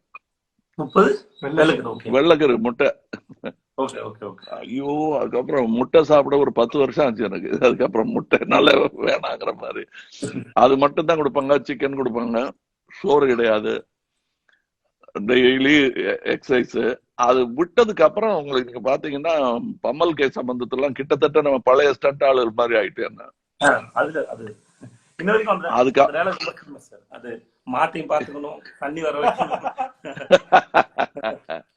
அது நிஜமாவே எங்க ஸ்டண்ட் ஆளுகளுக்கு சில இடம் நமக்கு டூப் போட்டு நின்று இருப்பாங்க. ஏய் கையில கத்தி எடுத்துனுவாடா, அது அப்படியே சமசால் போட்டு எடுத்துனா என்ன சார் சமசால் அடிக்க சொல்லிங்க, கத்தி எடுத்துக்க சொல்லிங்க அப்படின்வாங்க. அதுல இருந்து வந்ததுதான் அது. பம்பையும் பிடிச்சிக்கணும், கங்கையும் அடிக்கணும், கழுத்துல பாம்பு வேற இருக்குது, கீழே காலமாடு இருக்குது. இதுல எப்படி சார் டயலாக் சொல்றதுன்னு கேக்குறது வந்து நிஜமாவே என்னுடைய சகோதரர்கள் அது மாதிரி கேட்பாங்க. சார் நான் ஸ்டண்ட் ஆள் தான் சார், என்ன ஏன் சார் அதெல்லாம் பண்ண சொல்றீங்க, அவர் மாதிரி நடரா அப்படின்னு. சரி, அடுத்தடுத்து இன்னும் 2-3 கேள்வி மட்டும் சார் கேட்டேன் சார். சார் அபூர்வ சகோதரர் ஸ்கிரிப்ட் இன்னைக்கு வந்து சிஜி இருக்கே, டெக்னாலஜி நிறைய இருந்தாலும் அபூர்வ சகோதரர் ஸ்கிரிப்ட் எப்படி ஆரம்பிச்சது? அப்படி அந்த அந்த அண்ணன் கேரக்டர் குள்ளமா கிரியேட் பண்ணதுக்கு அப்புறம் எப்படி எக்ஸிக்யூட் பண்ணலாங்கிற கான்ஃபிடன்ட் எப்படி சார் இருந்தது? அது ஐடியா கிடைச்சதுக்கு அப்புறம் தான் போனீங்களா இல்ல ஸ்கிரிப்ட் எழுதுறதுக்கு அப்புறம்? இல்ல நான் வந்து இப்படி ஒரு ஐடியா அப்படிங்கிறது வந்து சார்லி சாப்ளின் ஒரு படத்துல கால் சுருங்குற மாதிரி ஒரு ஷாட் பண்ணிருப்பாரு. ஓகே ஓகே அது எப்படின்னு பார்த்த உடனே புரிஞ்சிருச்சு. அதுல இருந்து அடுக்க ஆரம்பிச்சுட்டேன் நானு. ஓகே இத போய் எங்க ஐயாட்ட பாலச்சந்திர சார்ட்ட தான் அதை கொண்டு போய் தட்டுல வச்சு கொடுத்தேன் நானு. ஓகே ஐடியா அப்படின்னதும் ஏய் ஏன்னா பைத்தியமா உனக்கு இருக்கிற தொல்லை போதாதுன்னு ஒரு படம் பூரா அப்படி நடிக்கிறேன்னு ஏன்டா வந்து படுத்துறான் அப்படின்னாரு. இல்ல சார் நல்லா இருக்கும் சார் ஒரு சொல்லுது. வேண்டாம் வேண்டாம் வேண்டாம் ஐயோ அப்பதான் விழுந்து அடிபட்டு இருந்தேன் ஏதோ, அதனால அதெல்லாம் வேண்டாம், நீ அந்த இது மாத்திரம் பண்ணு, உனக்கு வேணும்னா அந்த சீன் வைக்கிறேன்னான்ட்டு அதுக்குள்ள நான் ஒரு ரிஹர்சல் பார்த்தது வந்து பாலச்சந்திரையா படத்துலதான். ஆமா, அதோட போதுன்னு விட்டாரு அவரு. எனக்கு அதுதான் ஒத்திகையாக அமைஞ்சது. ஆனா அந்த ஒரு விஷயம் மட்டும்தான் எனக்கு தெரியும். ஆனா கதையை பண்ண ஆரம்பிச்சிட்டோம். ஒரு கதை பண்ணி அனந்து சாரும் சிங்கீதம் ஸ்ரீனிவாசராவ் அவர்களும் அதை ரெடி பண்ணி ஒரு 10 நாள் ஷூட்டிங் போயிட்டு எனக்கு ரஷ் போட்டு காட்டுறாங்க, லெனின் போட்டு காட்டுறாரு. 3 சீனு 500 அடி வருது. இன்னும் எத்தனை சீன் இருக்கு? 60 சீன் இருக்கு. இந்த ரேட்ல போனா எவ்வளவு பெரிய படம் எடுக்கிறீங்க நீங்க? எனக்கு ஒண்ணுமே ஆகலைங்க இந்த படத்தை பார்த்து அப்படின்னு. இல்ல இல்ல அது அந்த குள்ளம் கேரக்டர் கம்மியா வச்சுக்கிட்டு இருக்கோம், ஏன்னா எடுக்கிறது கஷ்டம். அதுல எனக்கு மாற்று கருத்து இருந்தது. திரும்ப திரும்ப திரும்ப பேசிக்கிட்டே இருந்தோம், இது சரியா வரலன்னு. நான் என்ன நினைச்சேன்னா, நாம பேசின இடத்துலயே உழந்துகிட்டு இருக்கான். நல்ல கமர்ஷியல் சகலகலால் ரைட்டர் கூட்டிட்டு வரேன், அவர்கிட்ட இதை காட்டுறேன், அவருடைய விமர்சனம் என்னங்கிறதையாவது கேட்டுக்குவான் அப்படின்ட்டு பஞ்சண்ணனை கூட்டிட்டு வந்து அந்த வீடியோ மாத்திரம் போட்டு காட்டினேன். டேய் கமல் என்னப்பா இது அப்படின்னாரு. சரிண்ணே இப்ப கதை ஏன் அவன் தான்ப்பா ஹீரோ, குள்ளந்தான் ஹீரோ, அவனை விட்டுட்டு நீங்க என்ன படம் எடுக்கிறீங்க? அப்படியான ஐயா இவன் தான் என் ஹீரோ, நீங்க அவங்க படுற கஷ்டம் எல்லாம் எனக்கு என்ன தெரியும், நான் படம் பார்த்தா இவனை தான் பார்ப்பேன் அப்படின்னாரு. அது எப்படின்னா, என்ன வேணா பண்ணியா, அவனுக்கு இன்னொரு தம்பி இருந்தான், ஒருத்தன் உயரமா இருக்கான், ஏன்னா குள்ளமாவே நடிச்சா கோச்சுக்குவாங்க, அதனால நீ ஒரு உயரமா ஒருத்தன் யாரும் வாங்கி பாரு. அது மாதிரி ஒரு 4 பேர் சேர்ந்து அப்பா சின்ன பின்னப்படுத்தி கொண்டு விடுறாங்க, பிள்ளைகள் பிரிஞ்சிருது, திருப்பி கூடி ரிவர்ட் அவ்வளவுதானே அப்படின்னா. அப்படியே எழுதுனேன் அது. இப்படித்தான் பேசினான், அவ்வளவுதான்ப்பா, இதுக்கு மேல வச்சுக்கிறாத, இவன் தான் ஹீரோ அப்படின்னாரு. சரி நான் அப்ப நான் ஸ்கிரீன் பிளே எழுதிட்டு உங்ககிட்ட சொல்றேன் அப்படின்ட்டு அதை எடுத்துக்கிட்டு பண்ண ஆரம்பிச்சதுதான். எழுதிட்டோம் ஸ்கிரீன் பிளே. நான் எது முடியும் எது முடியாதுங்கிறத பத்தி எல்லாம் யோசிக்காம ஸ்கிரீன் பிளே எழுதிட்டேன். ஆனா எனக்கு தெரிஞ்சது 3 வழிதான் அந்த குள்ள நான் நடிக்கிறதுக்கு. அதை யார்கிட்டயாவது சொல்றா போதும், வேணாம் இது கமலே தடுமாறுறாரு, அதனால நம்ம இது இந்த ப்ராஜெக்ட் வேணான்னு ஒதுக்கிடுவாங்க, ஏற்கனவே நின்று தொடங்கினோம், எனக்கு எல்லாம் இருக்கு இங்க போய் சொல்லிட்டேன். முதல் 3 நைட் எல்லாம் முதல்ல ஒரு வாரம் எனக்கு தூக்கமே கிடையாது. இப்படி பண்ணலாமா அப்படி பண்ணலாமா இப்படி பண்ணலாமா, அந்த மாதிரி சீன் இருக்கு, அதை எப்படி பண்ண போறோம். அப்புறம் கொஞ்சமா தைரியம் வந்துருச்சு. அதோட ரிசல்ட்ட பார்க்கும்போது ஐடியாவும் வந்துருச்சு கூடவே. Necessity is the mother of invention சொல்லுவாங்கல்ல, அந்த மாதிரி. ஆனா என்ன அற்புதமான ஒரு சூழல்னா அந்த சர்க்கஸ், அது இல்ல ஒரு காட்சி கூட சாதாரணமா கடந்து போக முடியல. இப்போ வரைக்குமே ரீசெண்டா என் குழந்தைகள் போட்டு காமிச்சு அது எப்படி ஒர்க் பண்ணப்பட்டது, அது எப்படி எந்த பீக்கு கொண்டு போக இவர் எப்படி ஹீரோ ஆக்குறாங்க. எல்லாரும் வளர்ந்தவங்க எல்லாம் புலியை பார்த்து பயப்படும் போது குள்ளமாருக்கு போய் அந்த புலி ஏன் உள்ள அனுப்புறாரு, அதோட அர்த்தம் என்ன அப்படின்னு ஒன்னொன்னும் பேசும்போது அந்த அன்னைக்கு நீங்க போட்ட அந்த ஒர்க்கோட எஃபர்ட் வந்து இன்னைக்கு வரைக்கும் அது இன்னும் எத்தனை தலைமுறைக்கும் அதை எடுக்கலாம் சார். அப்புறம் அடுத்த ஒரு கேள்வி சார், கமல் சார் படங்கள்ல வந்து முக்கியமா வந்து டைரியில கடிதம் வந்து முக்கிய பங்கு வைக்கும். உத்தமன்ல முன்னாள் காதலின் கடிதம், குருதிப்புண்ல ஆதியின் கடிதம், அன்பேசும் கிளைமாக்ஸ்ல கடிதம், குணால கண்மணி பாட்டோட கடிதம், இப்படி எல்லாமே கடிதம் லெட்டர் அப்படின்னு ஒரு முக்கியமான பங்கு. அது கடிதத்துக்கும் உங்களுக்குமான தொடர்பு. அது வசனம் எனக்கு நானே நிறைய பாலச்சந்திர சாரும் நானும் எங்க கடித தொடர்பு எல்லாத்தையும் பப்ளிஷ் பண்ண முடியாது, வருத்தங்கள் கோபங்கள் எல்லாமே இருக்கும் அதுல. அது வந்து எனக்கு ஒரு எங்க அப்பாவே நிறைய கடிதங்கள் எழுதுவாரு. தவிர சினிமாவில ஐயா நடிகர் காலத்திலும் கலைஞர் காலத்திலும் இருந்த ஸ்ரீதர் சார் காலத்துல இருந்த அந்த வசனங்கள்லாம் குறைய ஆரம்பிச்சிருச்சு. எங்கேயாவது ஒரு இடத்துல முழு கருத்தை அப்படி மொத்தமா சொல்ல வேண்டிய வாய்ப்புங்கிறதுக்கு வந்து கடிதம் தான் சிறந்த வழின்னு தோணுச்சு. அவ்வளவுதானே தவிர, ஏன்னா அந்த அடுத்த வினாடி ஆச்சரியங்கள்ங்கிறது வந்து பேசும்போது சொன்னா கொஞ்சம் ஓவரா இருக்கும். அன்பே சிவத்துல வர்ற ஒரு விஷயம். கடைசியில கிளைமேக்ஸ் ஆனா நிஜமான கடிதம் இதோட சேர்ந்து வர்ற கடிதம்ங்கிறது வந்து குணால வர்ற கடிதம் தான். நான் உனக்கு எழுதுற கடிதத்தை நீ எனக்கு எழுதி கொடுன்னு கேக்குற, அதுதான் எனக்கு பிடிச்சிருந்தது. அந்த ஐடியா வந்து செம ஐடியா சார். அந்த பாட்டும் இப்பயும் கேட்கும் போது சரி, அந்த ஐடியாவும் சரி வந்து அது பிரமாதமான ஐடியா சார். எனக்கு அந்த ஐடியாவும் இந்த சிப்பி இருக்கு முத்தம் இருக்கு திறந்து பார்க்க, அந்த அந்த ரெண்டுமே வந்து ரொம்ப எக்ஸைட்டிங்கான ஐடியா சார். எப்ப கேட்டாலுமே அது வந்து அவ்வளவு. அதுக்கு காரணம் அந்த சிப்பி இருக்குது பாடல் தோன்றியதற்கான காரணம், அதுக்கு நான் ஐ விட்னஸ். அதாவது கண்ணதாசன் அவர்கள், MSV பாலச்சந்தர் அவர்கள் ஒரு பாடல் உருவான கதைன்னு மியூசிக் அகாடமியில செஞ்சு காட்டுறாங்க. அவர்கள் படம் எடுத்துக்கிட்டு இருக்கோம் நாங்க. அப்ப அதற்கான சீக்வன்ஸுக்கு 2 பேரும் ஐயா பாலச்சந்திரன் அவர்களும் MSVயும் ரெடியா இருக்காங்க. வழக்கம் போல மத்தியானம் தூங்கிட்டாரு கவிஞர், வர லேட் ஆயிடுச்சு. இவங்க 2 பேர் தான் ரிஹர்சலோட ரெடியா இருந்தாங்க. அவர் ஒண்ணுமே இல்லாம உள்ள வந்தாருங்க, காத்து மாதிரி வந்தாருங்க. அவரு வந்து எல்லாரும் பதறிக்கிட்டு இருக்காங்க. அப்ப அவர் வாட்டு பாத்துக்கலாமா, ஐயோ என்ன இப்ப இந்த லாஸ்ட் மினிட்ல வந்துட்டீங்கன்னு பதறாரு. ஒன்றும் பதறாதுங்க, எல்லாம் சரியா வந்துடும், நான் ஒரு சிகரெட் பிடிச்சிட்டு வந்துடுறேன். அந்த 5 நிமிஷத்தையும் சிகரெட் தான் பிடிச்சாரு அவரு. பிடிச்சிட்டு உள்ள வந்து இவங்க டியூன் போட்டு வாசிக்கிறாங்க. நான்லாம் கண்ணீரோட நின்றுட்டு இருந்தேன் சைட்ல. அங்கும் இங்கும் பாதை உண்டு, இன்று நீ எந்த பக்கம், ஞாயிறுண்டு திங்களுண்டு, உந்த நாள் எந்த நாளோ. இதே கிட்டத்தட்ட இந்த வேகத்துல அடிச்சாருங்க. இத பாத்துக்கிட்டே இருந்து இதுல இருந்து வந்த காதல் தான் சினிமா காதலாக மாறியது, ஸ்ரீதேவி நான் பண்றதா. ஏன்னா அப்படி ஒரு பாடல் உருவார அந்த சந்தோஷம் இருக்கு தெரியுமா, ஒரு தத்தகாரன் சொல்லி அதோட கவிஞன் எடுத்து சொல்லுமா அந்த இது, அது ஒரு காதலாதான். அவங்களுக்குள்ள காதல் வந்துருச்சுங்கிறத இதை விட சுருக்கமா சொல்லவே முடியாது. அது அதுக்காக அப்படி வந்ததுதான். அதை பாலச்சந்திர சார்ட்ட சொல்லி காட்டும்போது, ஆமா நல்லா இருக்குல்ல, அப்படி ஒரு லவ் சீன் இருந்தா நல்லா இருக்கும் அப்படின்னாரு. அப்படி வந்ததுதான் சிப்பி இருக்குது. சார் இப்ப வந்து இசை பேசினதுனால சார், இந்த நம்மவர்ல வந்து வாத்திய பொருட்களே இல்லாம ஸ்டேஜ்ல உருவான பாடல் அவர் மகேஷ் சாரோட இசையில அந்த பாடலும், அப்புறம் வந்து சத்யால போட்டாப்படி இது பாட்டுல வந்து திடீர்னு ஸ்ருதியை வந்து அந்த எக்ஸ்டர்னல் அக்ரெஷன்ல இருந்து எடுத்து ஒரு ஃபிளைட் டோல் ஒரு அந்த சவுண்ட்ல இருந்து எடுத்த அந்த 2 தாட்டு சார். அதோட கண்டினியூவேஷனா கமல்ஹாசன் த ஃபேஷனிஸ்டா, இந்த விருமாண்டி வாட்ச், இந்த நம்மவர் கண்ணாடி, இந்த ஆளவன் தான் கிளைமேக்ஸ் மாஸ்க், எப்படி சார் இதெல்லாம் நீங்க இன்னும் நீங்க பின்னாடி போகல. ஏன்னா முந்தி எல்லாம் நான் பாலச்சந்தர் சார் இதுல நீயே ஏதாவது நல்ல ட்ரெஸ் போட்டு வாடா அப்படின்னு காஸ்டியூமர் தனியா கிடையாது. ஏன்னா பட்ஜெட் அவ்வளவு லோ. சோ மன்மதலியில நான் போட்டிருக்கிற கோட்டு வந்து ஒரு கோட்டு, ஒரு ஃபான் கலர் கோட்டு, பிஸ்கட் கலர்ல ஒரு கோட் இருக்கும். அது சந்திரஹாசன் அண்ணனுடைய கோட்டு, அவர் லண்டன்ல இருந்து வாங்கிட்டு வந்திருந்தாரு. அதை எடுத்து போட்டுட்டு போயிட்டேன் நானு.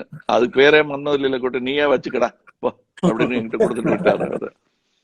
அந்த மன்மதலியில கோட்டுன்னு எல்லாம் எங்க ஃபேமிலிலேயே பேசுவாங்க. அது நான் பல ஃபங்க்ஷனுக்கு எல்லாம் கூட போட்டு போவேன். இப்ப அது நம்ம ட்ரெஸ்ஸையே யூஸ் பண்றது. ஏன்னா சினிமாக்குன்னு ஒரு பாணி இருந்ததுங்க, அது ஒரே மாதிரி இருக்கும். ஏன்னா அது டெய்லர்டு அது ஃபார் சினிமா.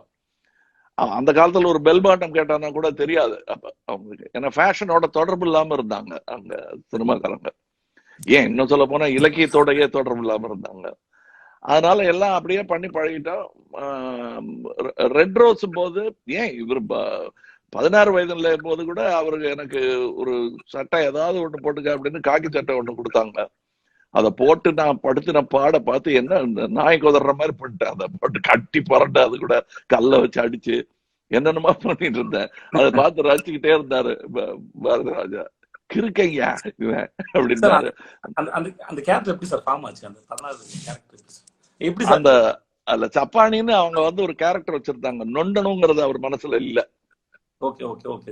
அந்த காலை வெட்டிக்கிட்டு நொண்டணும்னு நான் தான் ஆரம்பிச்சேன். அது ரொம்ப ஓவரா பண்ணிடாத, என்னதான் ஓகே. இருந்தாலும் இது ஹீரோ, போர்டு கீடு ஆட வேணும், இல்லைன்னா இன்னும் கூட நல்லா பண்ணிருக்கலாம். அது அந்த சார் மனக்குறை தான் நான் அன்பே சிவத்துல தீர்த்துக்கிட்டேன் நானு. ஓகே சார் நீங்க இல்ல சார் அந்த சமயத்துல மொத்தமா லுக் எல்லாம் அப்படியே ஆப்போசிட்டா மாத்தி, ஆனா ரொம்ப ஸ்மார்ட்டா ரொம்ப அழகா இருக்கிற மனுஷன் நீங்க. அது டோட்டலா அப்படி மாறுறதுக்கு எப்படி உங்களுக்கு ஒத்துக்கிட்டீங்களா? ஏன்னா அந்த மாதிரி கேரக்டர்ஸ் பண்ணும்போது சில சமயம் அவர்ஷன் ஆகிறதுக்கான வாய்ப்பு கொஞ்சம் கூட கொஞ்சம் ஒரு ஒரு ஒரு சாரி நான் அதிகமா பேச மன்னிச்சுக்கோங்க. ஆனா அந்த இல்ல இல்ல மாதிரி சார், கேரக்டர் கொஞ்சம் அவர்ஷன் ஆடியன்ஸ் கிட்ட கொஞ்சம் அவர்ஷன் ஆயிடுமோ அப்படின்னு லைட்டா பயம் ஏதாவது வரலையா சார்? அதை தோணலையா சார் அப்படின்னு? நான் ஆடியன்ஸ் வேற நான் வேறன்னு தனியா பிரிச்சு பார்த்ததே கிடையாது சார். நல்ல பதில் நான் தான் சார். ஆடியன்ஸ். சரி. நான் ஓகே. இப்படிப்பட்ட ஒரு நடிப்பை பார்த்து வியந்தவன். நான் அப்ப வந்து அந்த காலத்துல வந்து ரயான்ஸ் டாட்டர்னு ஒரு படம் வந்துருந்துச்சு. ஓகே. அதுல ஜான் மில்ஸ்ன்னு ஒருத்தர் நடிச்சிருந்தாரு. ரொம்ப அவ்வளவு கோரமான ஆள் இல்ல. ஆனா அதுல அவர் ஒரு சப்பானி மாதிரி ஒரு பண்ணுவாரு, லூசு. அது ஓகே. அது எனக்கு ரொம்ப வியப்பா இருக்கும். அந்த படத்து ஹீரோவெல்லாம் கூட எனக்கு தெரியாது. அந்த அந்த ஆளுதான் எனக்கு ஞாபகம் இருக்கும். அந்த நம்பிக்கை தான். ஏன்னா நான் ஒரு ரசிகன் தானே. அதுல ஓகே. முக்கியமான காரணம் யாருன்னா இந்த தேனிக்காரர் தான். பாபா சார். அவருதான் அதுக்கு கூட இருப்பான்னு வேற அதுன்னு அதை ரசிப்பாரு அவரு. ஓகே. பரமக்குடி பிச்சு விட்டப்பா அப்படின்னு அத ரொம்ப ரசிப்பாரு. அந்த கோமணம் கட்டுற சீன் அவர் என்கிட்ட ஹீரோயின்ட்டு முத்த காட்சி சொல்ற மாதிரி பயந்து பயந்து பயந்து சொன்னாரு. நான் சரி அப்படின்னு உடனே அவுத்து போட்டு நின்னது. என்னையா சந்தோஷமா வெக்க கேட்ட நடிகை ஐயா, வாயா வாயா வாயான்னு சந்தோஷமா கொண்டாடினாங்க. அதுக்கு மேல விமர்சனம் வரும் இல்ல? சாரி சார், ஏன்னா எனக்கு இருக்க பயத்துல உங்க மேல வச்சு கேக்குறேன். பட் ஆனா ஜெனரலா ஆடியன்ஸ் யாரை கிண்டல் பண்ணிட போறாங்க அப்படின்னு அந்த அந்த மாதிரி சப்பானிய கிண்டல் பண்ண பண்ண கடைசி காட்சியில ஜெயிச்சிருவான் சார் அவன். அதுக்கு அத ஓகே ஓகே சார். அதனால எனக்கு அதை பத்தி பயமே இல்ல. சப்புன்னு அரஞ்சன்னு சொல்லும்போது அது பெரிய மாஸ் ஆயிடும் அந்த சீன் ஆக்சுவலா. ஆமா ஆமா. அதுக்கு காரணம் வந்து நம்ம கலைமணி நானும் ரொம்ப ஆரம்பத்துல பட்டாம்பூச்சியில அவர் அசிஸ்டன்ட். அதனால ரொம்ப நட்பு, கிட்டத்தட்ட பாரதி ராஜாக்கும் அவருக்கு இருந்த நட்புக்கு இணையான நட்பு எனக்கு அவர்கிட்ட இருந்தது. நான் இப்ப அங்க ஷூட் பண்ற மைசூர்ல இருந்து திருப்பி பெங்களூருக்கு வரணும்னா தனியா கார்ல போக மாட்டேன். கலைமணி வந்தா தான் ஆச்சுன்னு, நாளைக்கு சீன் இருக்கியா, அதெல்லாம் நீங்க நைட்டு தூங்காம போய் எழுதுங்க, என்ன கேமராக்கு முன்னாடி நடிக்க போறீங்க வாங்கன்னு கூட்டு போயிருவேன். கதை சொல்லிக்கிட்டே வருவாரு. ரொம்ப அற்புதமா இருக்கும். அதெல்லாம் மறக்க முடியாத நாட்கள். சார் ஒரு விமர்சனம் சார், உங்க லைஃப் பொறுத்த வரைக்குமே உங்க சினிமாவிலையும் சரி பர்சனல் லைஃப்லயும் சரி, இப்ப நீங்க பொலிட்டிக்கல் என்ட்ரி ஆன வரைக்கும் வந்து எல்லா இடத்துலயும் உங்க மேல விமர்சனம் ரொம்ப ஸ்ட்ராங்கா வைக்கப்பட்டது. நான் எனக்கு விவரம் தெரிஞ்ச வயசுல பார்த்துட்டு இருக்கேன்.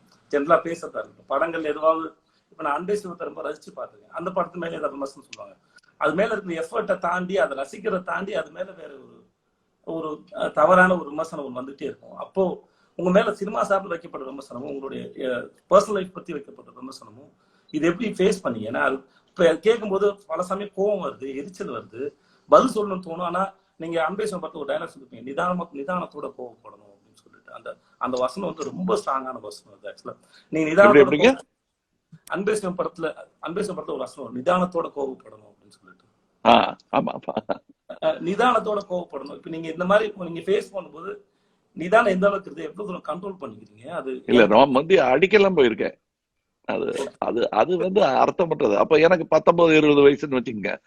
நல்ல வேளை நான் ஆரம்பத்திலேயே அதெல்லாம் செஞ்சு முடிச்சுட்டதுனால ஒரு வயது வந்த பிறகு அசட்டுத்தனம் எதுவும் செய்ய வாய்ப்பு இல்லை. தவிர என் கூட இருந்தவங்க வந்து டக்குன்னு என்னை அடக்கிறதுக்கு நல்ல நல்ல நண்பர்கள் இருந்தாங்க.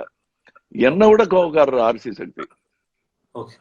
நான் ஒரு கோபம் பட போறேன்னு தெரிஞ்ச உடனே அவர் எனக்கு மேல கோவப்பட்டுருவாரு. சோ அவரை கட்டி பிடிச்சி இழுத்து புரண்டு வந்திருக்கனே விட்டுருக்கனே கூட்டு வர்ற மாதிரி ஆயிரும். சோ அவர் வந்து என்னை பற்றிய விமர்சனத்துக்கு முதல்ல அருவாள் எடுத்துட்டு ஓடுறேன் பாரு. சோ அவர் மாதிரி ஆட்கள் எல்லாம் நிறைய பேர் இருந்தாங்க எங்கிட்ட. அறவணும் செருப்பாலன்னு தான் ஆரம்பிப்பாங்க அவங்க. அப்படி வேணாம் விடுங்க என்ன, என்னுடைய கோபத்தை அவங்க பட்டுட்டதுனால என் கோபம் கொஞ்சம் தணிஞ்சிரும். இந்த குழந்தைகளுக்கு தரையை அடிச்சு காட்டுவாங்க இல்லையா, கீழே விழுந்துட்டதும் தரையை அடிச்சு அடின்னு அடிச்சாங்கன்னா சிரிக்க ஆரம்பிச்சிடும். அப்புறம் அந்த மாதிரி சிரிக்கிற பிள்ளையா மாறிட்டேன்னு நினைக்கிறேன் நானு. மத்தபடி கோபம் எனக்கும் உண்டு. அதுக்கப்புறம் நான் பார்த்தேன், அவங்க சில பேர் வைக்கக்கூடிய விமர்சனங்கள் ரொம்ப அற்புதமான பாடமாக இருக்கும். அந்த விமர்சனத்துல கிண்டல் இருக்காது. நீங்க பாத்தீங்கன்னா இல்ல அது சார், அது அக்கறை இருக்கலாம் சார், அது கரிசனத்தோட இருக்கும். அது பத்திரிகையாளர்களே கூட வைப்பாங்க. அத இவ்வளவு நல்ல நடிகர் இந்த மாதிரி படத்துல நடிக்க கூடாதுங்கிறதுல ஒரு சின்ன பாராட்டு இருக்கு. அதை மீன் பண்ணல சார். பட் நம்மளோட இல்ல, நான் என்ன சொல்றேன், அது இல்லாம நீ பெரிய ஆளா நானும் தான்டா பெரிய ஆள்னு காட்டுறதுக்காக குத்துவாங்க. அதான் ஒருத்தர் குறை சொல்லி தன்னை பெரிய ஆளு காட்டிக்கிற மாதிரி. அதுதான் அதுக்கு பெஸ்ட் பதில் சொல்லாம இருக்கும்போது அவங்களுக்கு வர்ற கோவம் நமக்கு ரொம்ப சந்தோஷமாவே இருக்கும். ஏன்னா அதுக்கு பதில் நம்மளுடைய அடுத்த முயற்சி தான். அதை விட சிறப்பாக பர்சனல் லைஃப் மேல வைக்கப்படுற விமர்சனத்தை அதை பத்தி நீங்க ரொம்ப நாள் படிச்சிருக்கேன்னு நினைக்கிறேன். நீங்க கொடுக்குற காசு பர்சனல் லைஃப்ல மரியாதையா சொல்றேன், அவன் யாரு சொல்றதுக்கு? அது என் லைஃப். நான் அந்த விமர்சனத்தை எல்லாம் வச்சு யோசிச்சு இதுக்கு இப்படி இது தவறு இல்லையா, எனக்கு சொல்லப்பட்ட முறைகள் வாழ்முறைகள்ல இருந்து மாறுபடுகிறோமே, இதனால் யாருக்கு என்ன நஷ்டம், என்ன லாபம், எனக்கு என்ன இந்த சந்தோஷம், இது என்ன யோசிக்காம டப்புன்னு பாஞ்சிரோமா, இதெல்லாம் யோசிக்காம நான் செஞ்சிருக்க மாட்டேன்.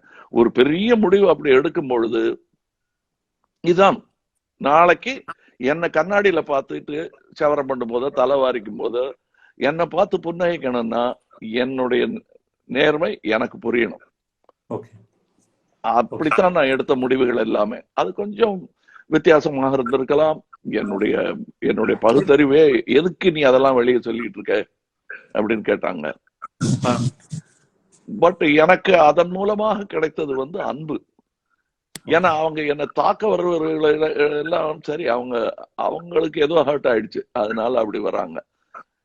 இல்லைன்னாலும் அவங்களுக்கு இருந்தாலும் இல்லைன்னாலும் நாங்க 2 பேரும் சகோதரர்களுங்கிறத அவருக்கு புரிய வைக்கணும், அவ்வளவுதான். சரி, எப்ப இந்த மாதிரி சமயத்துல ரொம்ப டவுனா இருக்க சமயத்துல எப்பயாவது நீங்க உங்களோட பேசியிருக்கீங்களா சார்? உங்களுக்கு நீங்க கமல் சாரோட பேசி ஆறுதல் சொல்லிருக்கீங்களா? இல்ல எப்படி? நான் அதை செய்யறது நான் அப்படி பேசினதே கிடையாது. ஏன்னா எனக்கு இந்த அமெரிக்கன்ஸ் கார்ல போகும்போது தனியா கார்ல உட்காந்து பேசிக்கிட்டே இருப்பாங்க. அப்படின்னு என்னென்னமோ சொத்தமெல்லாம் கொடுத்துக்கிட்டு இருப்பாங்க. அது எனக்கு ஒரு விதமான மனோவியாதி மாதிரியா இருக்கும், ஒரு வெக்கமா இருக்கும். நான் இன்னும் சினிமாலேயே கூட சாலிலோக்கிய விரும்பாதவன். நான் தனியா பேசுறதுங்கிறது இயற்கைக்கு புறம்பானதுன்னு எனக்கு தோணும். அன்லஸ் சப்பானி மாதிரி ஒரு ஆளா இருந்தாங்கன்னா, நம்ம ஊர்ல பாத்தீங்கன்னா பொம்பளை எல்லாம் காலையில இருந்து வேலையை செஞ்சுட்டு குடும்ப கஷ்டத்தை பூரா முனைகிட்டே போவாங்க. அது வேற. ஒரு அர்பனைஸ்டு மேன் அப்படி பண்றதை நான் விரும்பல. இருந்தாலும் நான் அவர்கள் படத்துக்காக வென்ட்ரிலோகிசம்னு ஒண்ணு கத்துக்கிட்டேன் நானு. அதுக்காக நான் ரொம்ப சீரியஸா போய் வென்ட்ரிலோகிசம் கத்துக்கிட்டு வெவ்வேறு பொம்மைகள் வாங்கி வச்சுட்டு நான் ஸ்டேஜ்லயே வென்ட்ரிலோகிசம் பண்ணிருக்கேன். ஓகே. அந்த வாய்ஸ் உங்களோட தானே சார்? அந்த பொம்மை? ஆமா ஆமா ஆமா, ஸ்டேஜ்ல பண்ணிருக்கேன். ஏன்னா சினிமால பண்றது டப்பிங்ல ரொம்ப அழகா இருப்பீங்க. அதுல ரொம்ப அழகா இருப்பீங்க சார், சூப்பரா இருப்பீங்க சார். அந்த பிளாக்ல அந்த படத்துல ரொம்ப மேன்லியா மஸ்குலரா இருப்பீங்க சார் அந்த படத்துல. ஆக்சுவலா தேங்க்யூ. அதுல அந்த பொம்மையோட நான் பேசும் பொழுது என்னுடைய வாழ்க்கை பிரச்சனைகள்லாம் அந்த பொம்மையோட பேச ஆரம்பிச்சேன். ஏன்னா டயலாக் தீர்ந்து போச்சு. அப்பதான் எனக்கு புரிஞ்சது, அமெரிக்கனை பார்த்து மனோவியாதின்னு சொன்ன நீ அதே குழிக்குள்ள உள்ள பாக்குறிய. நீ ஃபர்ஸ்ட் அந்த பொம்மையை தூக்கி உள்ள வை, அந்த விளையாட்டுல வச்சுக்காத. உனக்கு பேசணும் போல இருந்தா நல்ல நண்பனை தேடிப்பிடி. ஓகே. நீங்க பேசும்போது நிறைய நண்பர்களை பத்தி பேசுனீங்க சார். உங்க லைஃப்ல ஃப்ரெண்ட்ஷிப் பத்தி இல்ல ஃப்ரெண்ட் பத்தி ஏதாவது ஒரு அது ஏன்னா என்னை பொறுத்த வரைக்கும் லைஃப் லாங் எப்பயுமே கூட இருக்கிற ஒரு பெரிய சப்போர்ட்னு நினைக்கிறேன். ஃப்ரெண்ட்ஷிப் பத்தி கொஞ்சம் சொன்னீங்க நல்லா இருக்கும் சார். நிறைய நல்ல ஃப்ரெண்ட்ஸ் இருந்திருக்காங்க. ஆர்சி சக்தினை சொல்லக்கூடிய என்னை பத்தி எனக்கு எதிர்க்கே சொல்லும் போது அடிச்சு வாயா பொத்தனும் போல இருக்கும். அவ்வளவு ஜாஸ்தி புகழ்வாரு. நான் இல்லாத போது இன்னும் அதிகப்படி ஆயிடும். அது நான் இருக்கேங்கிறதுனால அந்த மாதிரியான நண்பர்கள் அவங்க எல்லாம் எனக்கு அண்ணன் மாதிரி தான். அவங்க பிள்ளைகள்லாம் என்ன சித்தப்பான்னு தான் கூப்பிடுவாங்க. அது எப்படி வந்தது அந்த உறவுங்கிறது தெரியாது. அந்த மாதிரி நண்பர்கள் இருந்திருக்காங்க.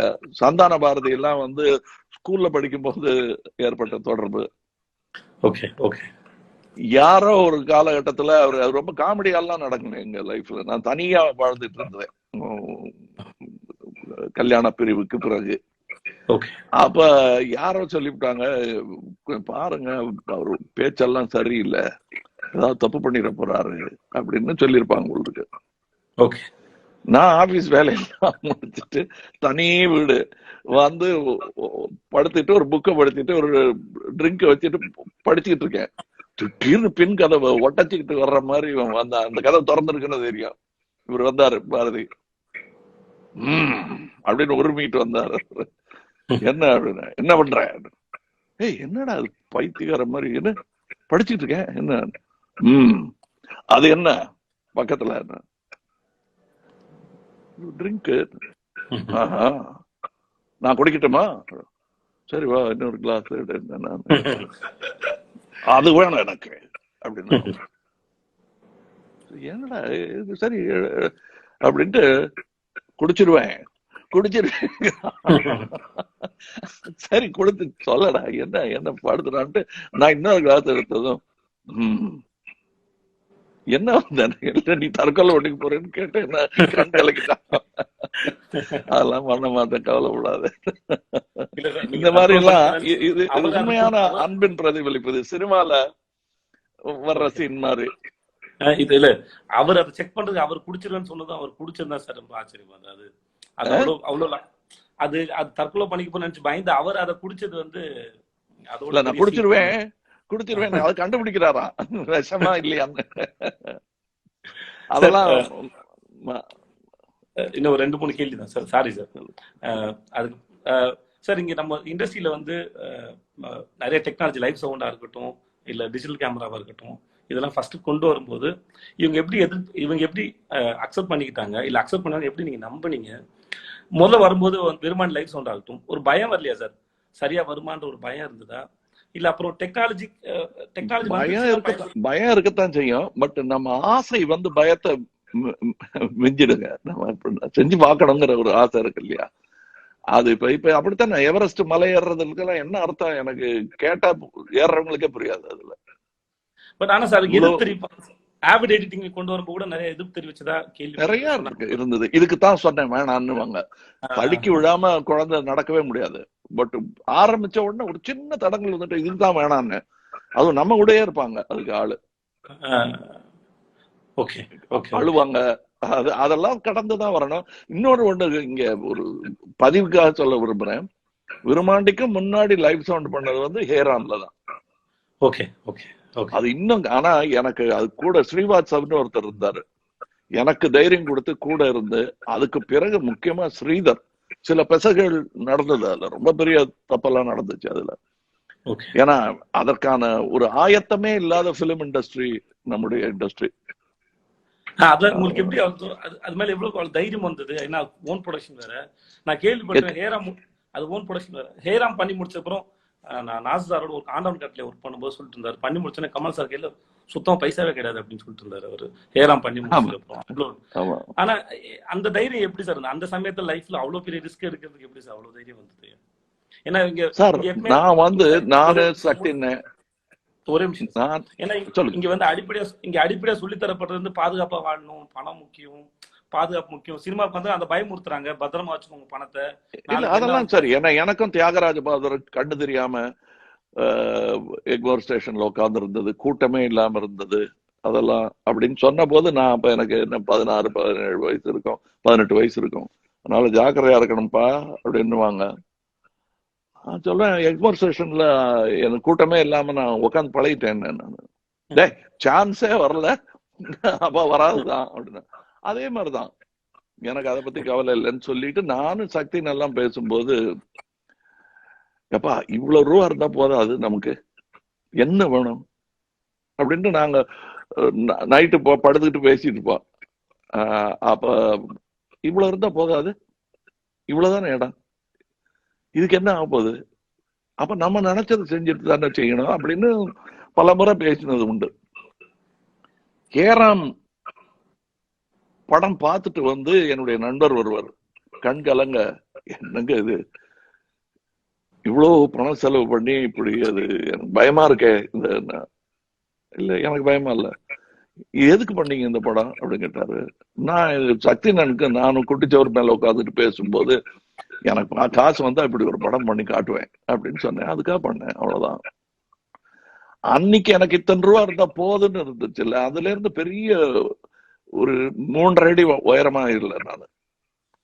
அதே அதே உயரத்துலதான் இருக்கேன், அதே பசிதான், அதுக்கு மேல ஜாஸ்தி இல்ல சார். நம்ம நம்ம நம்ம நம்ம ஒரு கட்டத்துக்கு வந்ததுக்கு அப்புறம் நம்ம அமைச்சுக்கிட்ட வாழ்க்கை அது அப்படியே அதுல வாழ்ந்துடணும், அதுல சர்வைவ் ஆகணும், அதுக்கு ஒரு அடிப்படையா தேவைப்படுற பணம்னு கொஞ்சம் இருக்கும் லைஃப். அது மேல ஒரு பயம் வரணும் சார்.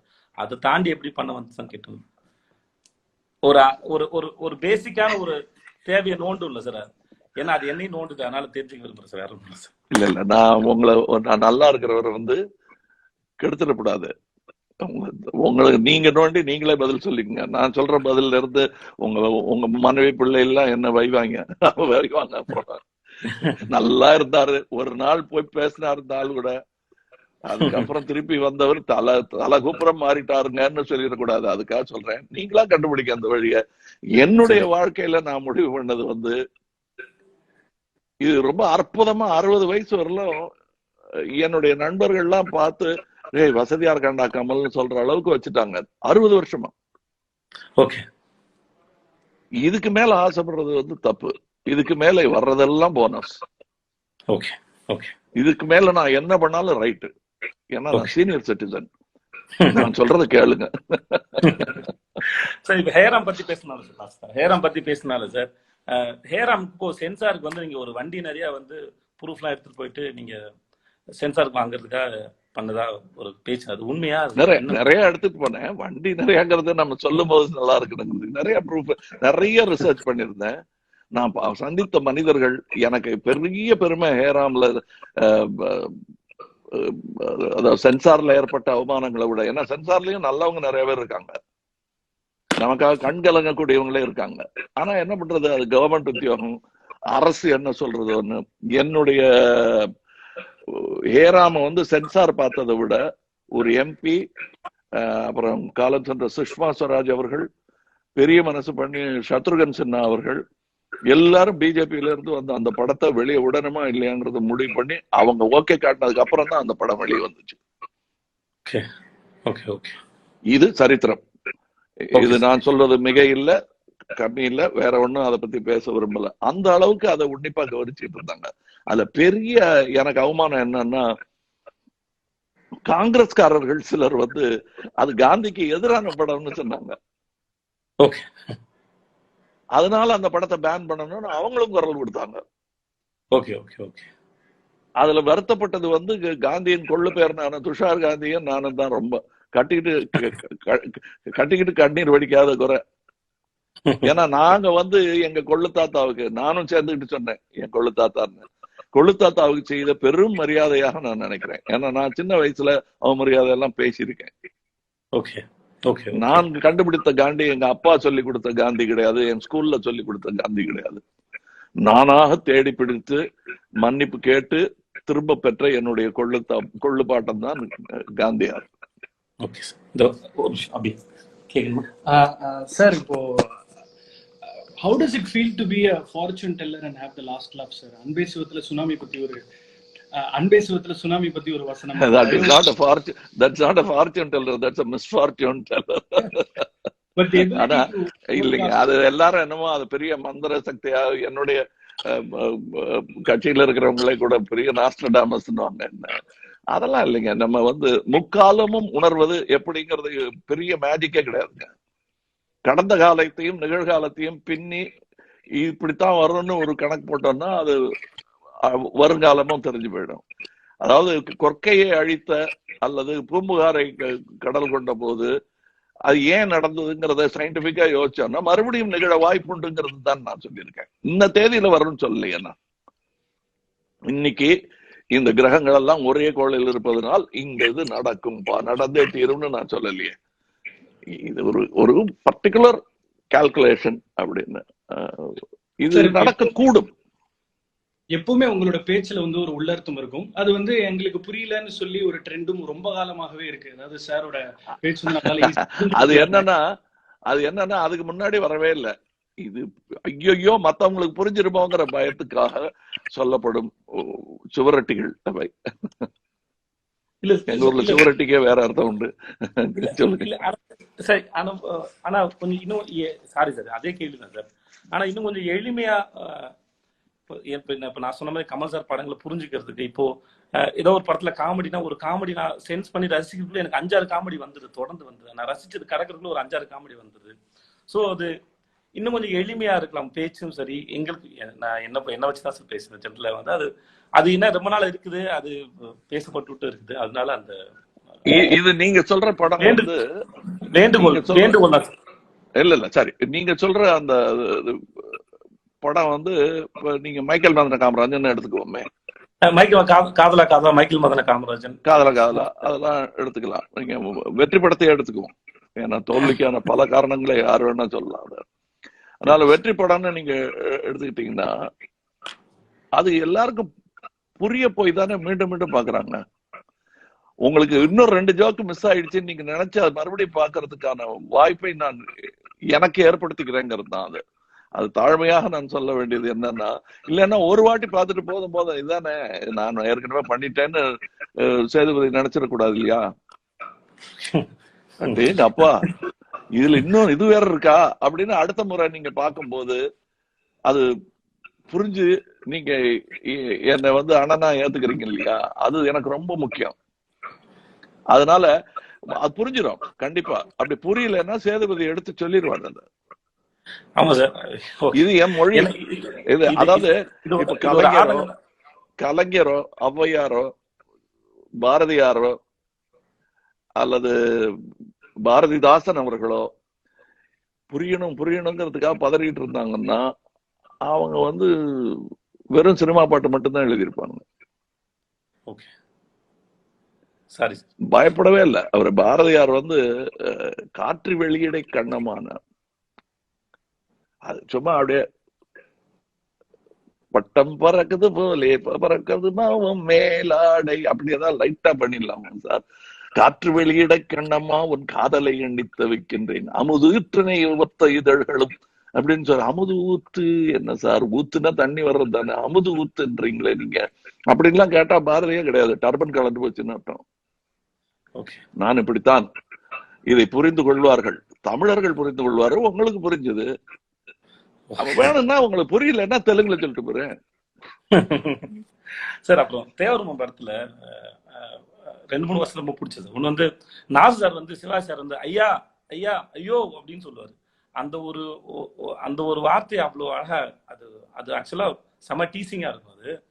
அது அல்ல அது நான் வந்து இப்ப வந்து கமலஹாசனுக்கு சபாஷ் சொல்வதை விட அதை ரசித்தவருக்கு சபாஷ் சொல்லணும்.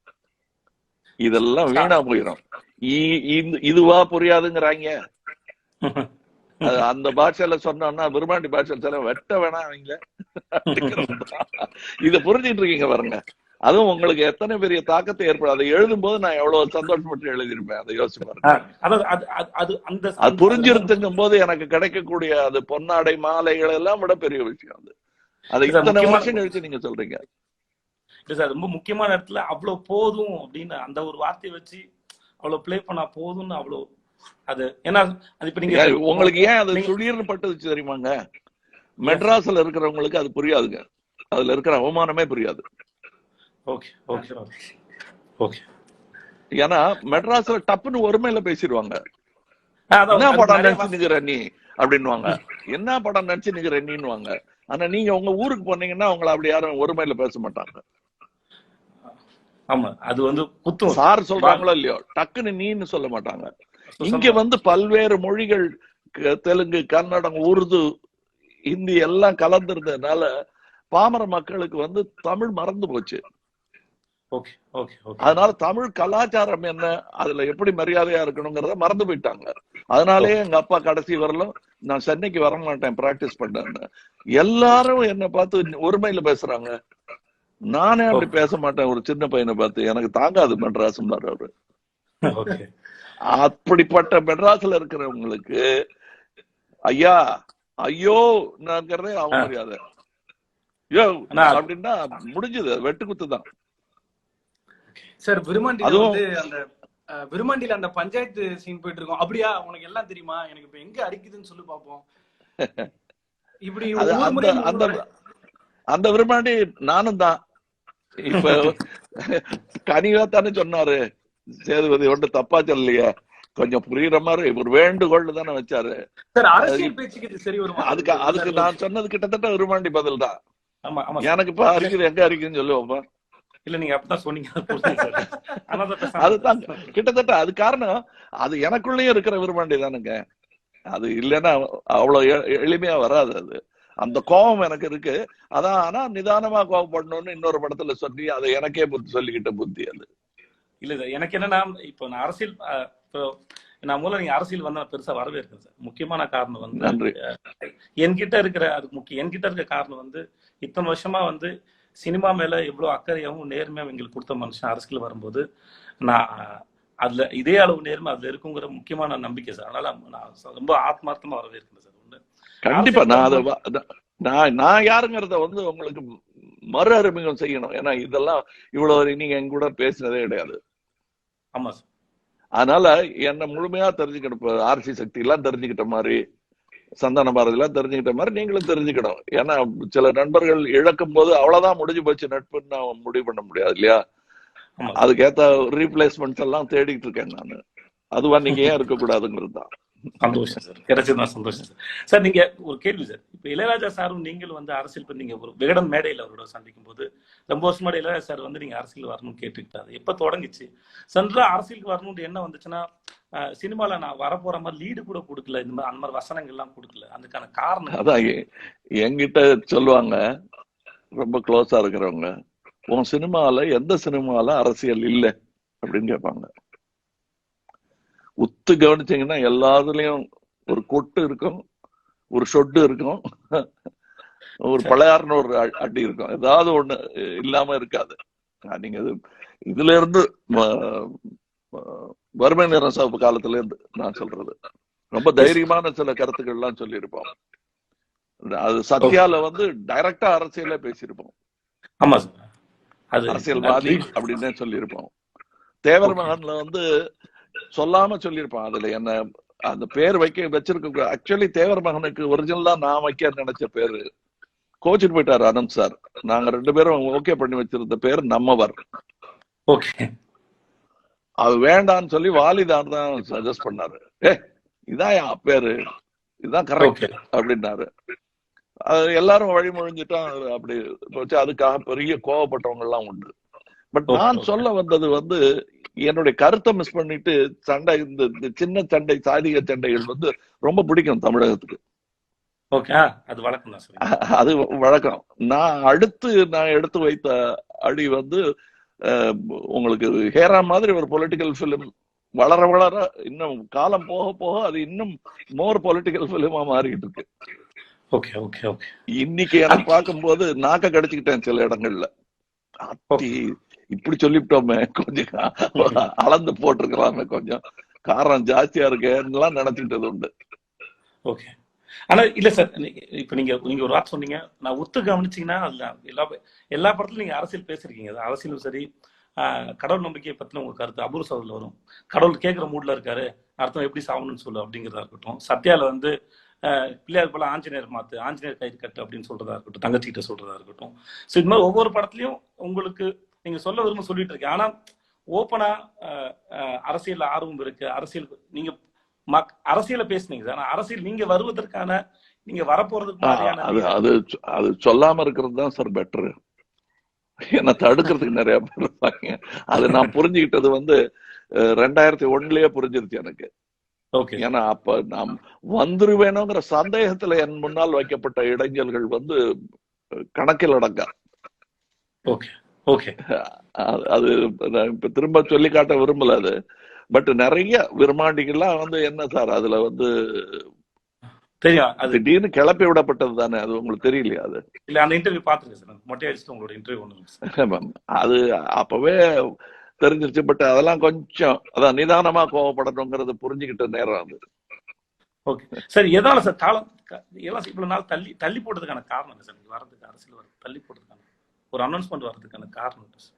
தள்ளி போட்டுட்டு அதாவது அதற்கான சூழல், வயது வரணும்.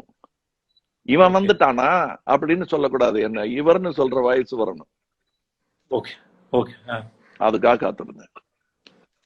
ஓகே ஓகே சரி. இல்லன்னா இவனா அப்படின்னு ஆரம்பிப்ப. ஒருமையில பேசுறது ரொம்ப சுலபம் இல்லைங்களா? அந்த மரியாதை இப்ப வரணும். நடிகனை வழக்கமா ஒருமையில பேசுவாங்க சார், வெளியே இருக்கும் எப்பயும் வந்து வழக்கமா. சிவாஜி சாரே சொல்லுவாரு, ரொம்ப மரியாதை இல்ல, அவன் என்னைக்குடா சிவாஜி தான் நல்லா நடிக்கிறான்னு தான் சொல்லுவான். வண்டியை நிறுத்தி கண்ணாடி இறக்கி என்னங்க அப்படின்னு, ஐயா வணக்கம், அது அப்படித்தான் உண்டு அப்படின்னாரு. சார் பெயர் காரணம் சார், மக்கள் நீதி மையம் பேர். அது நீங்க ஒரு வசனம் பேசும்போது அதுக்கு எவ்வளவு உள்ள அர்த்தம், எவ்வளவு ஆழமா சென்ஸ் பண்ணி வைக்கிறீங்க.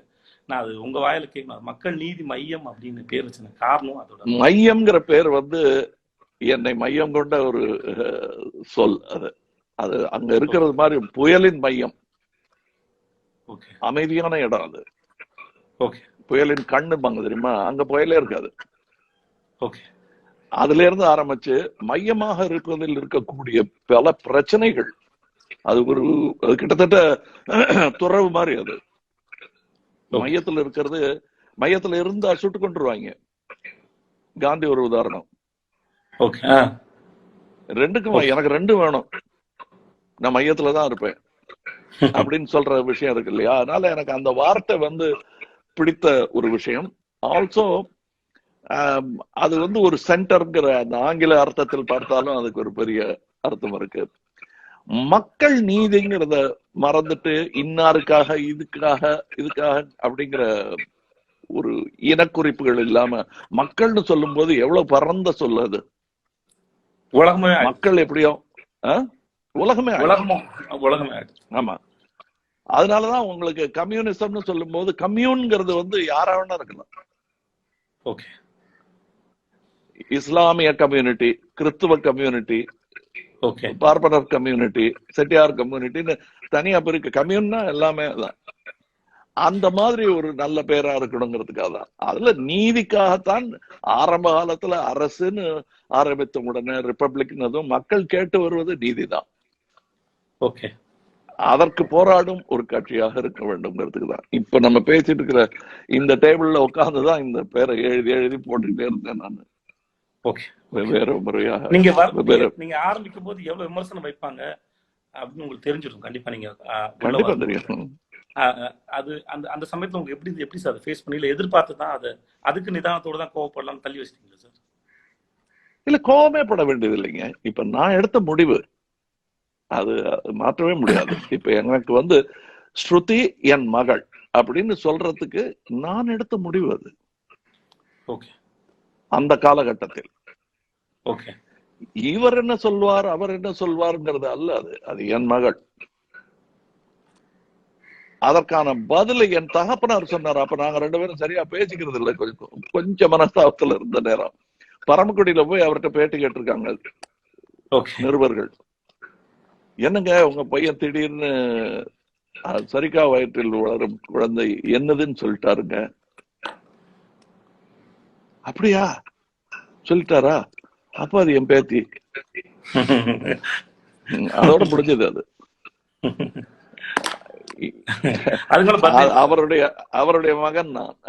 அதனால ஒரு எடுக்கிற முடிவை வந்து யோசிக்காம, அதுதான் நான் முதல்ல சொல்லும் போது சொன்னேன், அவர்களுக்கு முன்னாடி அந்த விமர்சனத்தை என்பால் நான் வைத்துக் கொண்டு என்னென்ன நடக்குங்கிறத பகலா யோசிச்சு எடுக்கிற முடிவு தானே. அவசரத்துல கோபத்துல எடுத்த முடிவே இல்லையா அது. இதுவும் அப்படித்தான். இன்னும் சொல்ல போனா கண்ணீர் மல்கி எடுத்த முடிவுகள் இவையெல்லாம். இதை செய்யவில்லை என்றால் நான் நல்ல மனிதன் இல்லை என்று எனக்குள் நான் சொல்லிக்கொண்டு எடுத்த முடிவுகள். அதுதான் என்ன அரசியலுக்கு வந்ததும் அப்படித்தான். நன்றி சார், ரொம்ப நன்றி சார். ரொம்ப போர் அடிச்சுட்டேன்னா இல்ல சார் ரொம்ப நல்லா. நான் உங்க நேரத்தை அதிகமா எடுத்துக்கிறேன். நாங்க ரெண்டு பேரும் சும்மா போட்டி யாரு கேட்கலாம் ஒரு கான்சியஸ் ஆகுது சார். எனக்கு ஒரே ஒரு கேள்வி சார், நான் முடிச்சுக்கிறேன் சார்.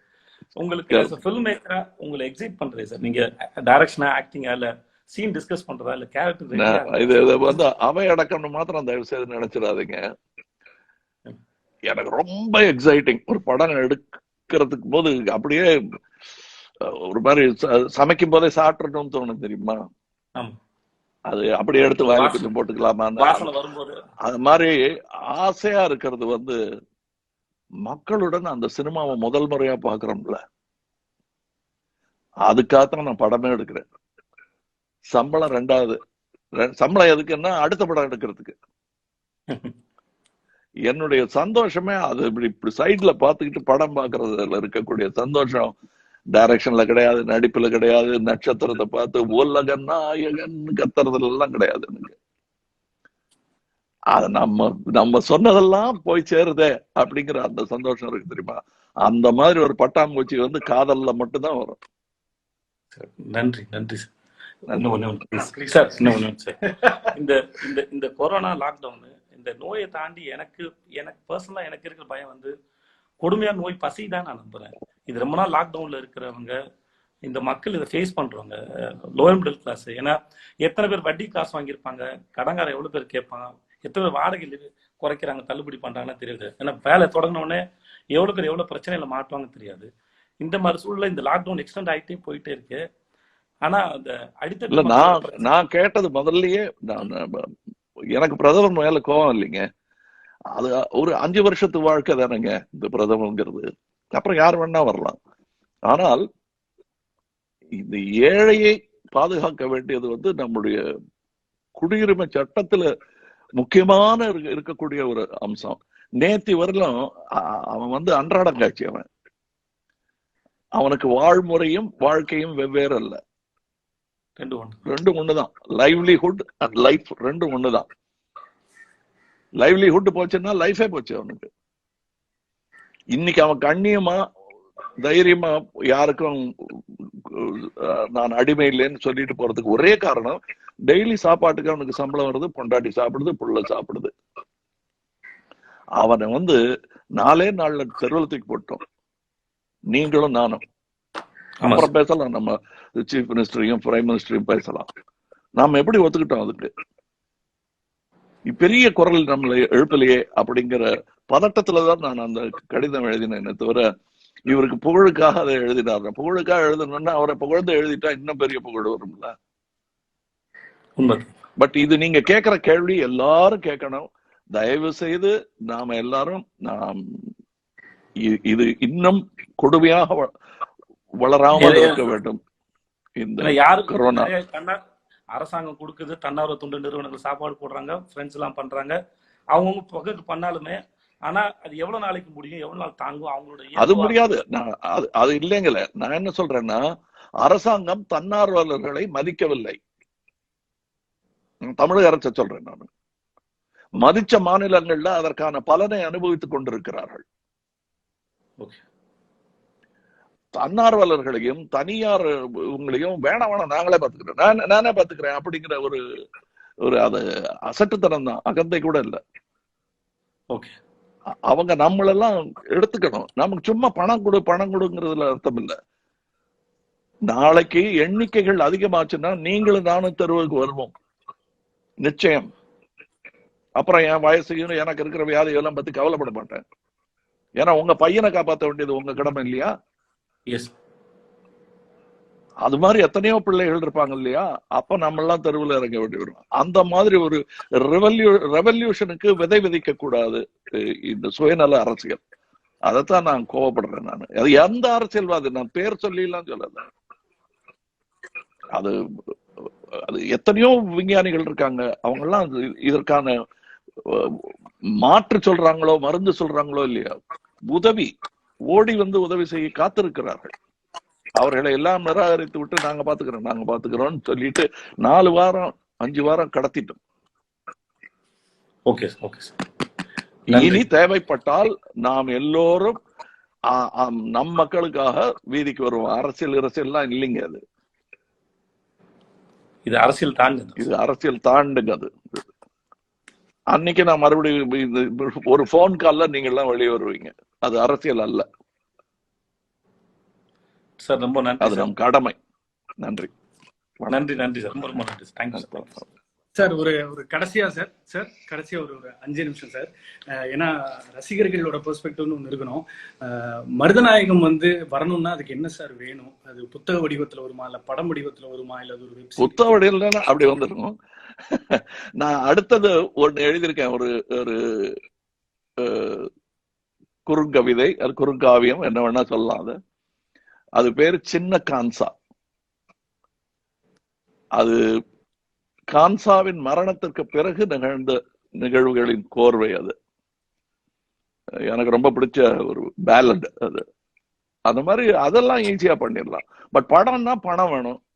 இன்னொரு ஒரு முக்கியமான விஷயம் என்னன்னா, இப்ப கதையை கொஞ்சம் மாற்றி அமைக்கணும். ஏன்னா நான் நினைச்சிட்டு இருந்த மருதநாயகத்துக்கு 40 வயசு. ஸோ ஒண்ணு வேற ஆளு நடிக்கணும், இல்ல கதையை கொஞ்சம் மாத்தணும். சார் இப்ப இந்த லாக்டவுன் டயத்துல நிறைய எண்ணங்கள் போயிட்டு இருக்கு எல்லாரும் மத்தியிலுமே. அதுல இப்ப இந்த அடுத்து உருவாக போற ஜெனரேஷன்றதுல பேரண்டிங்கிறது ரொம்ப முக்கியமான ஒரு ஒரு விஷயமா இருக்கு sir. What is parenting and இப்போ வாட் யூத்துக்கு என்னதான் சார் சொல்லி வளர்க்கணும்? How you see it? அவங்களுக்கு முன்னுதாரணமா இருக்க வேண்டியதும், அவங்களுக்கு அது பெரிய அறிவுரைகள்லாம் சொல்ல வேண்டியதில்லை. பொய் பேசின பிள்ளைய பெல்ட்டால் அடிச்சுட்டு கடங்கார டெலிபோன்ல வரும்போது நான் இல்லைன்னு சொல்லுன்னு சொல்லிட்டா நீங்க கத்து கொடுத்த பாடமே காலி. அப்படி வளர்க்க கூடாது. அதுதான் எனக்கு தெரியும். என் பிள்ளைகளை பத்தி கேட்கும் போது நான் சொன்னது, எப்படி வளர்ப்பீங்கன்னா, மரம் மாதிரிங்க, தண்ணி ஊத்துவேன், கிளையெல்லாம் வெட்டிட்டு போன்சாய் மரங்கள் வளர்ப்பதில் எனக்கு ஆர்வம் இல்லை. என்னை விட உயரமாக, என்னை தாண்டி நான் ஏற முடியாத அளவு கனத்துடன் அந்த மரங்கள் வளர வேண்டும்னு நான் ஒரு 30-35 வருஷம் முன்னாடி சொல்லியிருக்கேன். இப்பவும் அதைத்தான் நான் சொல்லுவேன். அந்த அம்மாவுக்கு செய்ய முடிஞ்ச எல்லா உதவியும் செய்யணும். அவங்களுக்கு முக்கியமா அன்பும் அறிவும் அவர்களுக்கு கொடுத்தே ஆகணும். பாக்கியெல்லாம் அவங்க பாத்துக்குவாங்க, அவங்க முடிவு பண்ணிக்குவாங்க. இன்னொன்னு என்னன்னா, எல்லாரும் பெரிய பெரிய ஆபீஸ் வச்சுக்கிட்டு ஆபீஸ்க்கு போயிட்டு வரேன்னு சொல்லிட்டு போற காலகட்டங்கள்லாம் மாறப்போகிறது என்று திண்ணமாக நான் நம்புகிறேன். சோ வீடு, மக்கள், உறவு என்பது வலுக்க போகிறது என்றும் நான் நம்புகிறேன். சார் நீங்க இமேஜின் பண்ற தமிழ்நாடு என்ன சார்? சமீபத்துல இந்த ட்ரில்லியன் எக்கானமி பத்தி பேசியிருந்தீங்க. ஒரு சொல்யூஷன் ட்ரிவன் பாலிடிக்ஸ் வர போகுதா? ஏன்னா கண்டிப்பா வரணும். அதுக்காக நான் வந்திருக்கேன். அதுக்காக இல்லைன்னா அந்த மாதிரி அது அல்ல எங்க வேலை. நாங்க கண்டனம் தெரிவிச்சாதான் இவங்க யார நாங்க ரீப்ளேஸ் பண்றோங்கிறது தெரியும். எது வேண்டாம் என்பதை சொல்லி காட்டிவிட்டு நாங்கள் வருகிறோம் என்று சொல்லுகிறோம். தவிர என்னுடைய லைஃப் ஒர்க் இனி அதான். நன்றி, ரொம்ப ரொம்ப நன்றி sir. Thank you so very much. நாங்க எல்லாருமே உங்களோட ஏலக்கை ஃபேன்ஸ் தான். கடைசி வரைக்கும் அப்படியே தான் சார் இருக்கும். Thank you sir. தேங்க்யூ. நன்றி சார். நன்றி, நன்றி, ரொம்ப ரொம்ப சந்தோஷம். Thank you sir. Thank you sir.